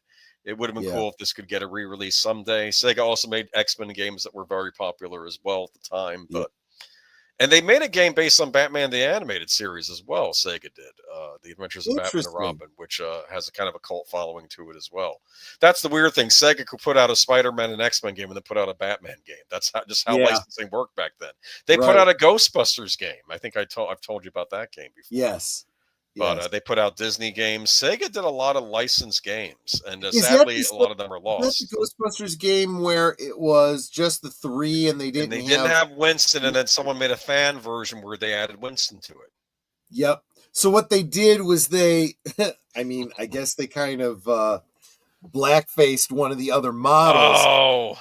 But what they did was the other three had particular stats. That like one was the good stat, like maybe I don't know, maybe Egon's was intelligence, and maybe what's his name? Venkman was wits or something like that, whatever. Well, Winston was average across the board, which there's actually a benefit to that. Yeah, because if you're you get higher everything. in one skill, you'd be lower in something else. You can jump higher, but then you have lower shooting trajectory or something like that. Yeah, exactly. So Winston, being the everyman, right? He is average across the board, which actually means he doesn't have any particular weakness. Doesn't have any particular strength, but he doesn't have any particular weakness either. It was actually a brilliant fan made, fix to the game. I wish Sega or Sony or someone would buy that up and just re-release it. Right? You could have the original and also the fan remake on the same thing. I love the Stay Puft Marshmallow Man origin story in the game. I think it was a guy that loved Stay Puft Marshmallows so much he ate himself to death by eating them, and so he came back as a Stay Puft Marshmallow Man. Wow. Yeah. They made it different for the game, but I think as the game was in its own little universe, I guess, even though it had the likenesses of Bill Murray and right, Dan Aykroyd and Harold Ramis. But yeah, it was a cool little game, and this was a cool little game too. Sega did some great things back in the Genesis days. I kind of wish some of these games would find a way to get preserved. You play the games any way you can. That's all I'm going to say on the matter. Right, and right. Hopefully, but if they release a legitimate version of this on like modern consoles, I would pick it up. Yeah. Darth Plato just says it right out. If you have an emulator, you can play the game. Yeah, you can. And I've always been curious about the Sega CD version because I think they added a couple levels to it too. So yeah. Ghostbusters versus Large Marge would be a good movie. Yeah, you're not wrong there. I'd like to think that some of these movies exist in the same universe. Like I always thought the Ghostbusters and Teenage Mutant Ninja Turtles could coexist in the same universe. I think that would be a very interesting take on New York, wouldn't it? They had similar sensibilities in their humor. I think it could have worked. Yeah. Yeah, I agree. In fact, I think they did crossover comics with the two of them. Yeah, but here we go: Spider-Man versus the Kingpin. Great classic Sega Genesis game, and that brings it to a close. But yeah, let's wrap it up. You want to do part 2 next week? We could do part 2 next week. Sure, absolutely. Right. Let me grab my calendar, and if not, we'll postpone it for another time. But we basically covered up through the 60s to the early 90s. So now we're going to there's a lot of stuff that happened in the 90s with Marvel. I'm sure a lot of you in the audience are going to know what those are. We couldn't cover everything, but we covered a lot of interesting stuff. Some of your choices are interesting for the next time. This is when Troy gets a little angry. Yeah, Troy, when he gets angry, you'll see that next time. We've established our love for Marvel.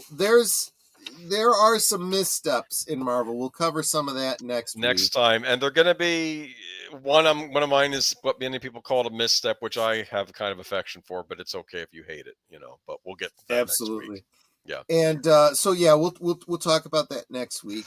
But before then, depending on where you are, in time zone, either later tonight or tomorrow night, Netter and myself will be joining Big Al of Big Al Presents over on his channel for watch party 9 Central, 10 Eastern.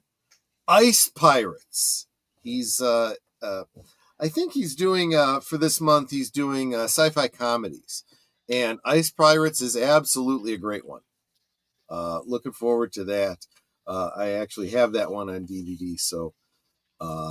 You know how these rewatches work. Tune in live. We will have a link to the off-platform stream of the video so you can watch it along with us. But again, you'd have to be watching live with us in order to do that. So that'll be tomorrow on Big Al Presents. Films with Friends on Big Al Presents. Sunday, I don't remember what all. I know that usually we would say this is the deleted scenes day, but I think he is not doing. I don't think he's doing Western cinema, and I don't think he's doing. He's not doing Western cinema because Bill has something else he's got to do, and he's not doing Other Side of Midnight. Other Side of Midnight because he's taking the night off. So I think he's doing unscripted at 7 Central, 8 Eastern. Yep. But then that leads into at 8 Central, 9 Eastern, Geeky Geezers. What are we talking about? We got a lot of news topics to talk about. One will tie into our good old days as well. Absolutely. But yeah, we got some Indiana Jones news for those of you excited. That may be an Indiana Jones dining experience coming to a chain restaurant near you. I'm not going to say what that is. Some Xbox news, which is really pathetic. Xbox news. I feel bad if there are any Xbox fanboys yet. I don't think there will be after this week's announcement. Yeah. We have to have something else going on too, right? There's going to be some Disney talk. There's always going to be Disney talk. Disney had an interesting week. We'll talk. I know one actress blew up. I don't know if we're going to be covering that, but if you want to add the story, you could. We absolutely could. You want to add it? You may. If for no other reason, things seem to be going a little bit differently this time around. So maybe we should talk about that. Yeah, because maybe y'all need to chill out for a little bit. There's an old expression, even if you agree with your own side, regroup. Yep. Regroup, at least. Shut your mouth and stop talking, as William Riker once said. Remember? Well, as every attorney will ever tell you, shut the F up. First rule in legal proceedings. Shut the F up. I loved it when Probably the same thing that you should say for public relations for a lot of these entertainment people. Really? You say one word. Lawyer. Yeah. Lawyer. Yeah. That's exactly. all you say is lawyer. What's your name? Lawyer. They did a funny bit on that on Luke Cage with that one guy. Remember he said, "Oh yeah, can you tell us what happened, lawyer? What were you involved with? Let me think about that for a minute. Oh yeah, lawyer." He kept saying that. Oh yeah, lawyer. Remember that? Yeah. Yeah. All right, but that was on Homicide Life on the Street when they were interviewing the detectives on that, and they were talking about purposes. You idiots! Every time say lawyer. Yeah. Don't start talking to us. Say lawyer. As soon as you open your mouth, you're done. We will get it out of you. That's what they said. Yep. I witnessed a car accident while Troy and I were driving down a street, and a pizza delivery guy had come out of the parking lot on the far right of the street. We were on the far left because we were going straight. Yep. And so he came out, and he was between. There's a space, so it was like one car, our car. When you're in tight traffic, right? Any driver who's not a complete a-hole knows you don't block intersections, you don't block driveways, things like that. We couldn't go forward, so we left a space, and this guy's trying to come out, and he comes across through 3 lanes that are stopped, letting him through because he's trying to get out. And what happened was, person behind us decided they didn't want to wait, and you just hear the tires as they went around, right into him. Right, yeah, idiots. And then she's sitting there like an idiot, going, "I can't believe I hit him! I can't believe I hit him!" So when and of course, as soon as I see the accident, I tell Troy, "I'm going to jump out. I'm going to call 911." This is pre-cell phones. Right. Ran to the restaurant that was on the corner and said, "Can someone call 911? There was a car accident. A car came out of the parking lot over here, and somebody just got him right in the driver's door." And they're like, "Oh my gosh, that's our delivery guy." So they call 911. We kind of pulled over to give a statement, and I gave my information to the pizza dude and to the cops. I ended up going to court as a witness for the pizza dude, and because I'm me, I actually drew a diagram. She did. I drew a diagram of what the street looked like, the different cars that were there, the space, like there's 3 cars, and then the light. Yep. I showed. I did a block that showed the pizza parking lot, the car coming across, and then the car coming from behind me and smashing into the side. I did a diagram. They loved the diagram. Yes. His lawyers did flips because they loved this diagram. We of course don't know how the case ultimately. Oh yes, I do. Oh, you do? Oh, absolutely. So I go into court, And I've got all my little notes and stuff because it's been a while and I just want to make sure I refresh my memory.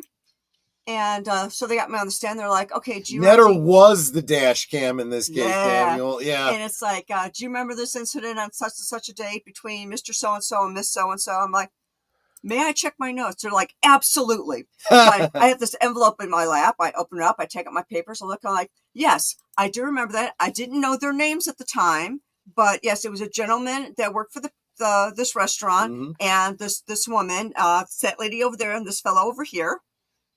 And I was like, what do you want to know? Yep. And he goes, can you describe what happened? I said, we were sitting waiting for a red light to change. There were, it was the red light, 3 cars, a space because we were leaving a space to let any cars go through that needed to.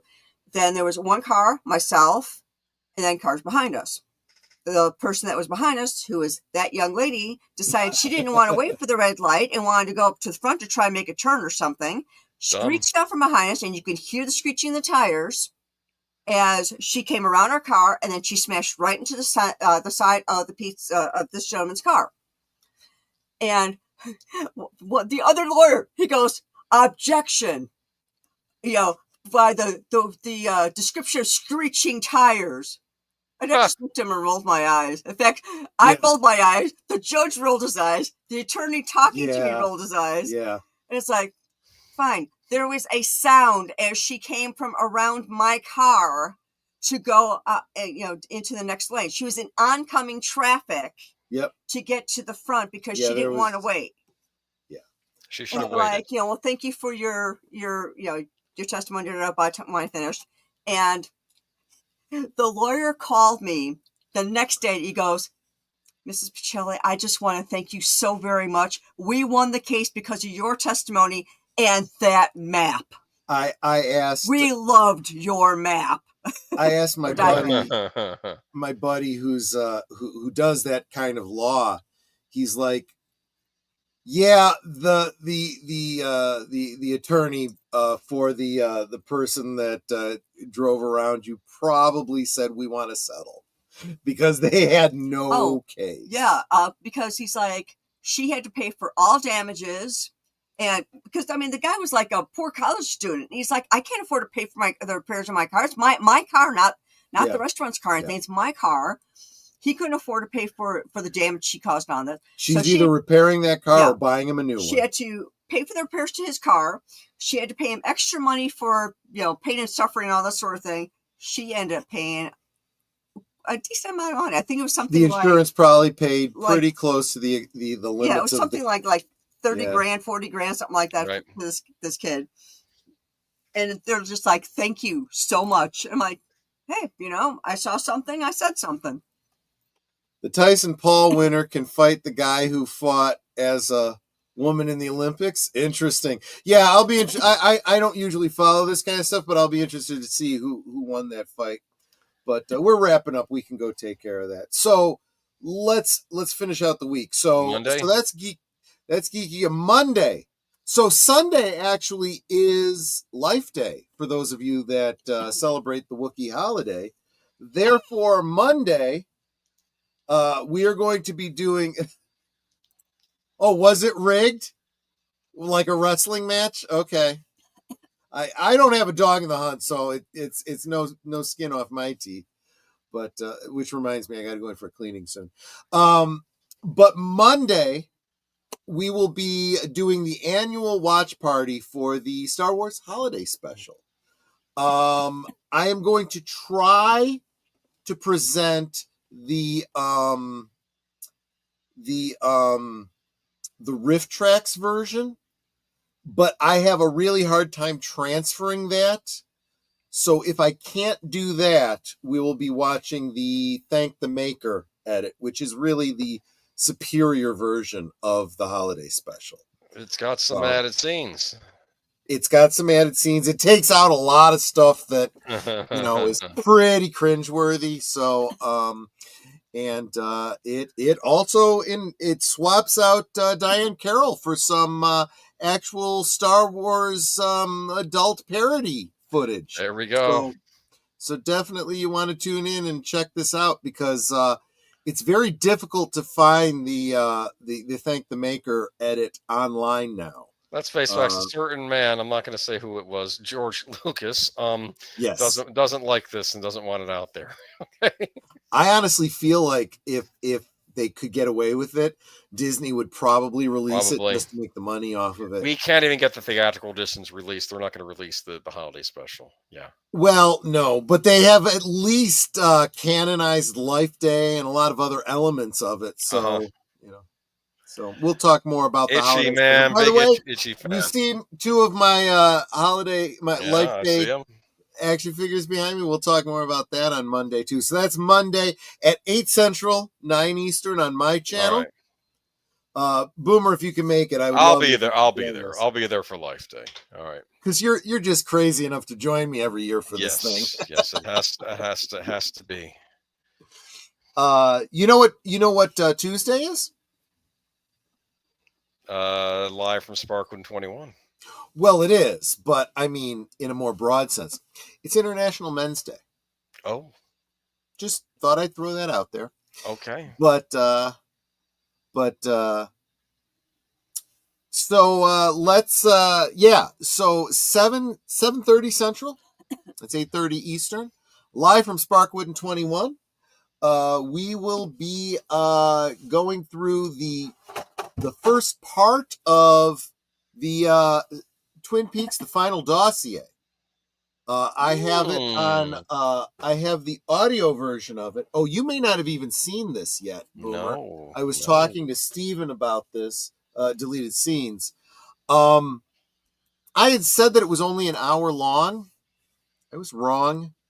It's actually 3 hours long. Yikes.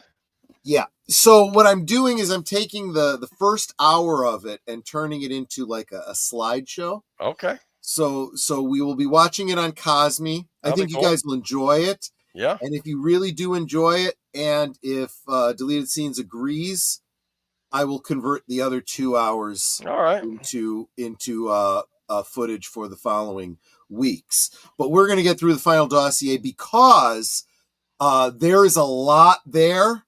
For those of you that have joined us for the Twin Peaks watch parties all the way through season 1, season 2, Firewalk with me, and The Return. A lot of people were disappointed in The Return because there's a lot that isn't covered about your favorite characters between the end of season 2 and the beginning of season 3. The final dossier covers a lot of that. So we'll find out some tidbits. Well, I realized that as we were talking about it, I may have done a lot of spoilers because I felt like I thought that this was conveyed within the span of The Return, and it wasn't. Like some of the backstory for what happens to Audrey, some of the backstory of what happens to Donna Hayward and Dr. Hayward. Between then and I guess I thought that was mentioned in there, and it may have been like one line and it's gone. And if I was talking over it at the time, or you weren't paying attention, you missed it, we'll cover it in part 1 of the final dossier on Live from Sparkwood and 21 on Tuesday at 7:30 Central, followed by the next episode of Blake 7 at approximately 9:30 on Tuesday. That's been going real well. People that have been joining us for this, maybe not so well known here in the States, British sci-fi series from the early 80s. Good stuff. Good stuff. So that will be Tuesday. Thursday? Who's your guest on Thursday, Netter of Netters Network? My guest on Thursday will be Brandon the Anime Guy. Brandon the Anime Guy, and I think we're going to have a special guest in addition to Brandon the Anime Guy. Well, special co-host. Special co-host. Okay, yes. Okay. Someone who knows something about anime, because you and I don't know that much. Yes, I consider him to be an expert, although he doesn't think he's an expert. Well, he's a humble guy, so. I will be there to serve as translator. Service translator, yeah, from anime to old Italian guy. Good. Thank you, I appreciate that. So that'll be Thursday on Netters Network at Standard Time, 9 Central, 10 Eastern. And that'll bring us around to next week for part 2 of the Marvel Talk. I enjoyed this, man. I'm glad you suggested this. There will be ranting next time, though. There will be some gnashing and well, it's not like I can pull my hair out. I don't really have any, but yeah, there'll be disappointments. There'll be good stuff too. But yeah, we're going all the way up to basically prior to Iron Man, the movie Iron Man. That's where we're going. And so these are Troy's and mine's top 10 memorable moments before the MCU for us. I'm sure there were plenty of other memorable moments. Still for some other really people. good stuff, but some missteps that we're going to rant a little bit about. Like I said, I did mention those X-Men games for the Genesis, but my pick was Spider-Man because I didn't actually have access to those. So yeah. All right. Cool. Is there anything I missed, Boomer? Any last thoughts you wanted to get in before we close up? No. This was a lot of fun, and I kind of did this just because I think we forget what Marvel was still going strong before Disney took over and before we had the MCU. In fact, you even had non-Marvel stuff. Well, to be fair, you still do today. It's just stuff like Venom, but you still have non-Disney Marvel stuff come out as well. But even today, but this was kind of a different age where things were a little. It was more like the Wild West of the franchise, right? Yeah. So you'd get some weird stuff. Okay. There you go. Netter, any last thoughts? Any last words? And you want to take us out? I love you. I love you too, sweetie. How you feeling? Did you get a refill on your drink? No, I just finished my water. Okay. And I had some jelly babies. Good. Good. I'll probably want a curly whirly when we get done here. Here. I'll probably have a curly whirly right now. Well, y'all know what I always say. I do. First, please make sure that you are subbed to every member of the panel as well as every member of the chat. And if you think you're subbed, go back and double check that you're still subbed because YouTube. And with that said, we can talk amongst ourselves. And sometimes it's a lot of fun. But it's so much more fun when you guys are joining us in the chat and you're dropping the comments and questions, trivia, being goofy, whatever it may be. And it doesn't feel like we're separated by miles or continents in some cases. It feels like we're all hanging out in the same room, enjoying each other's company and having a great time. And you guys, you're not just our friends. You are our family. Yep. We love you guys and we appreciate you so very much. And you can be anywhere right now and you're here. It's so encouraging. But thank you for being here, not just encouraging us, but encouraging one another. And thank you for the many, many ways that you all support us. I mean, between the thumbs up and the comments on our different videos, sharing out our stream, there's the memberships and the super chats and super stickers and buying memberships for other people. Yeah. You guys are so amazing in Osmo. So thank you all for that. Thank you just for being with us. We appreciate you. And until next time, let's see, today's Friday, Saturday, over on Big Al's channel. Yep. Good night and God bless. Yeah, guys. I want to piggyback on what Netter was saying. You guys, the support you give us, I can't even begin to thank you for. I mean, I'm looking here and I see that Connie was a member for 5 months. Tim Hayes was a member for a month now. Space Fraggle comes in. He's already a member of the channel, but he drops a membership for somebody else. Geek Flag, another channel member, drops a $2 he said he canceled Disney for us. Yeah. And then he followed up with, "Oh, I didn't mind doing that," or words to that effect, because it's more money to spend for you guys. There you go. That is so sweet and so encouraging. We'll take the Disney Plus money, no doubt there. And Deleted Scenes, who guys, if you're not subscribed to Deleted Scenes, you got to, And he just I noticed that he wanted to be at 3,000 subs. He's got like 3,500 subs now. There you go. And he's still growing. So if you're not subbed, go over and make sure that you're great channel. Subbed. he's going through a transition, which I think is going to be a good thing. He's already got a great channel. He's just making it better. Do a lot of streams with him throughout the week. He's good people. And, he's one of my VIP members. Super, super appreciate him. So, and here he is dropping another $5 because he's that awesome. So guys, I just want to thank everybody who just coming in here and hanging out with us, hitting that thumbs up, sharing out the stream. That alone, just means so much to us. I can't even begin to tell you what it means. So guys, thanks so much. If you're so inclined, go check out the stats on that game if you're on that fight, if you're so interested, and hope to see you on the next one. Take care, everybody. Good night, ladies. Good night, sir. Hit it, sweetheart.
Your Twitter up and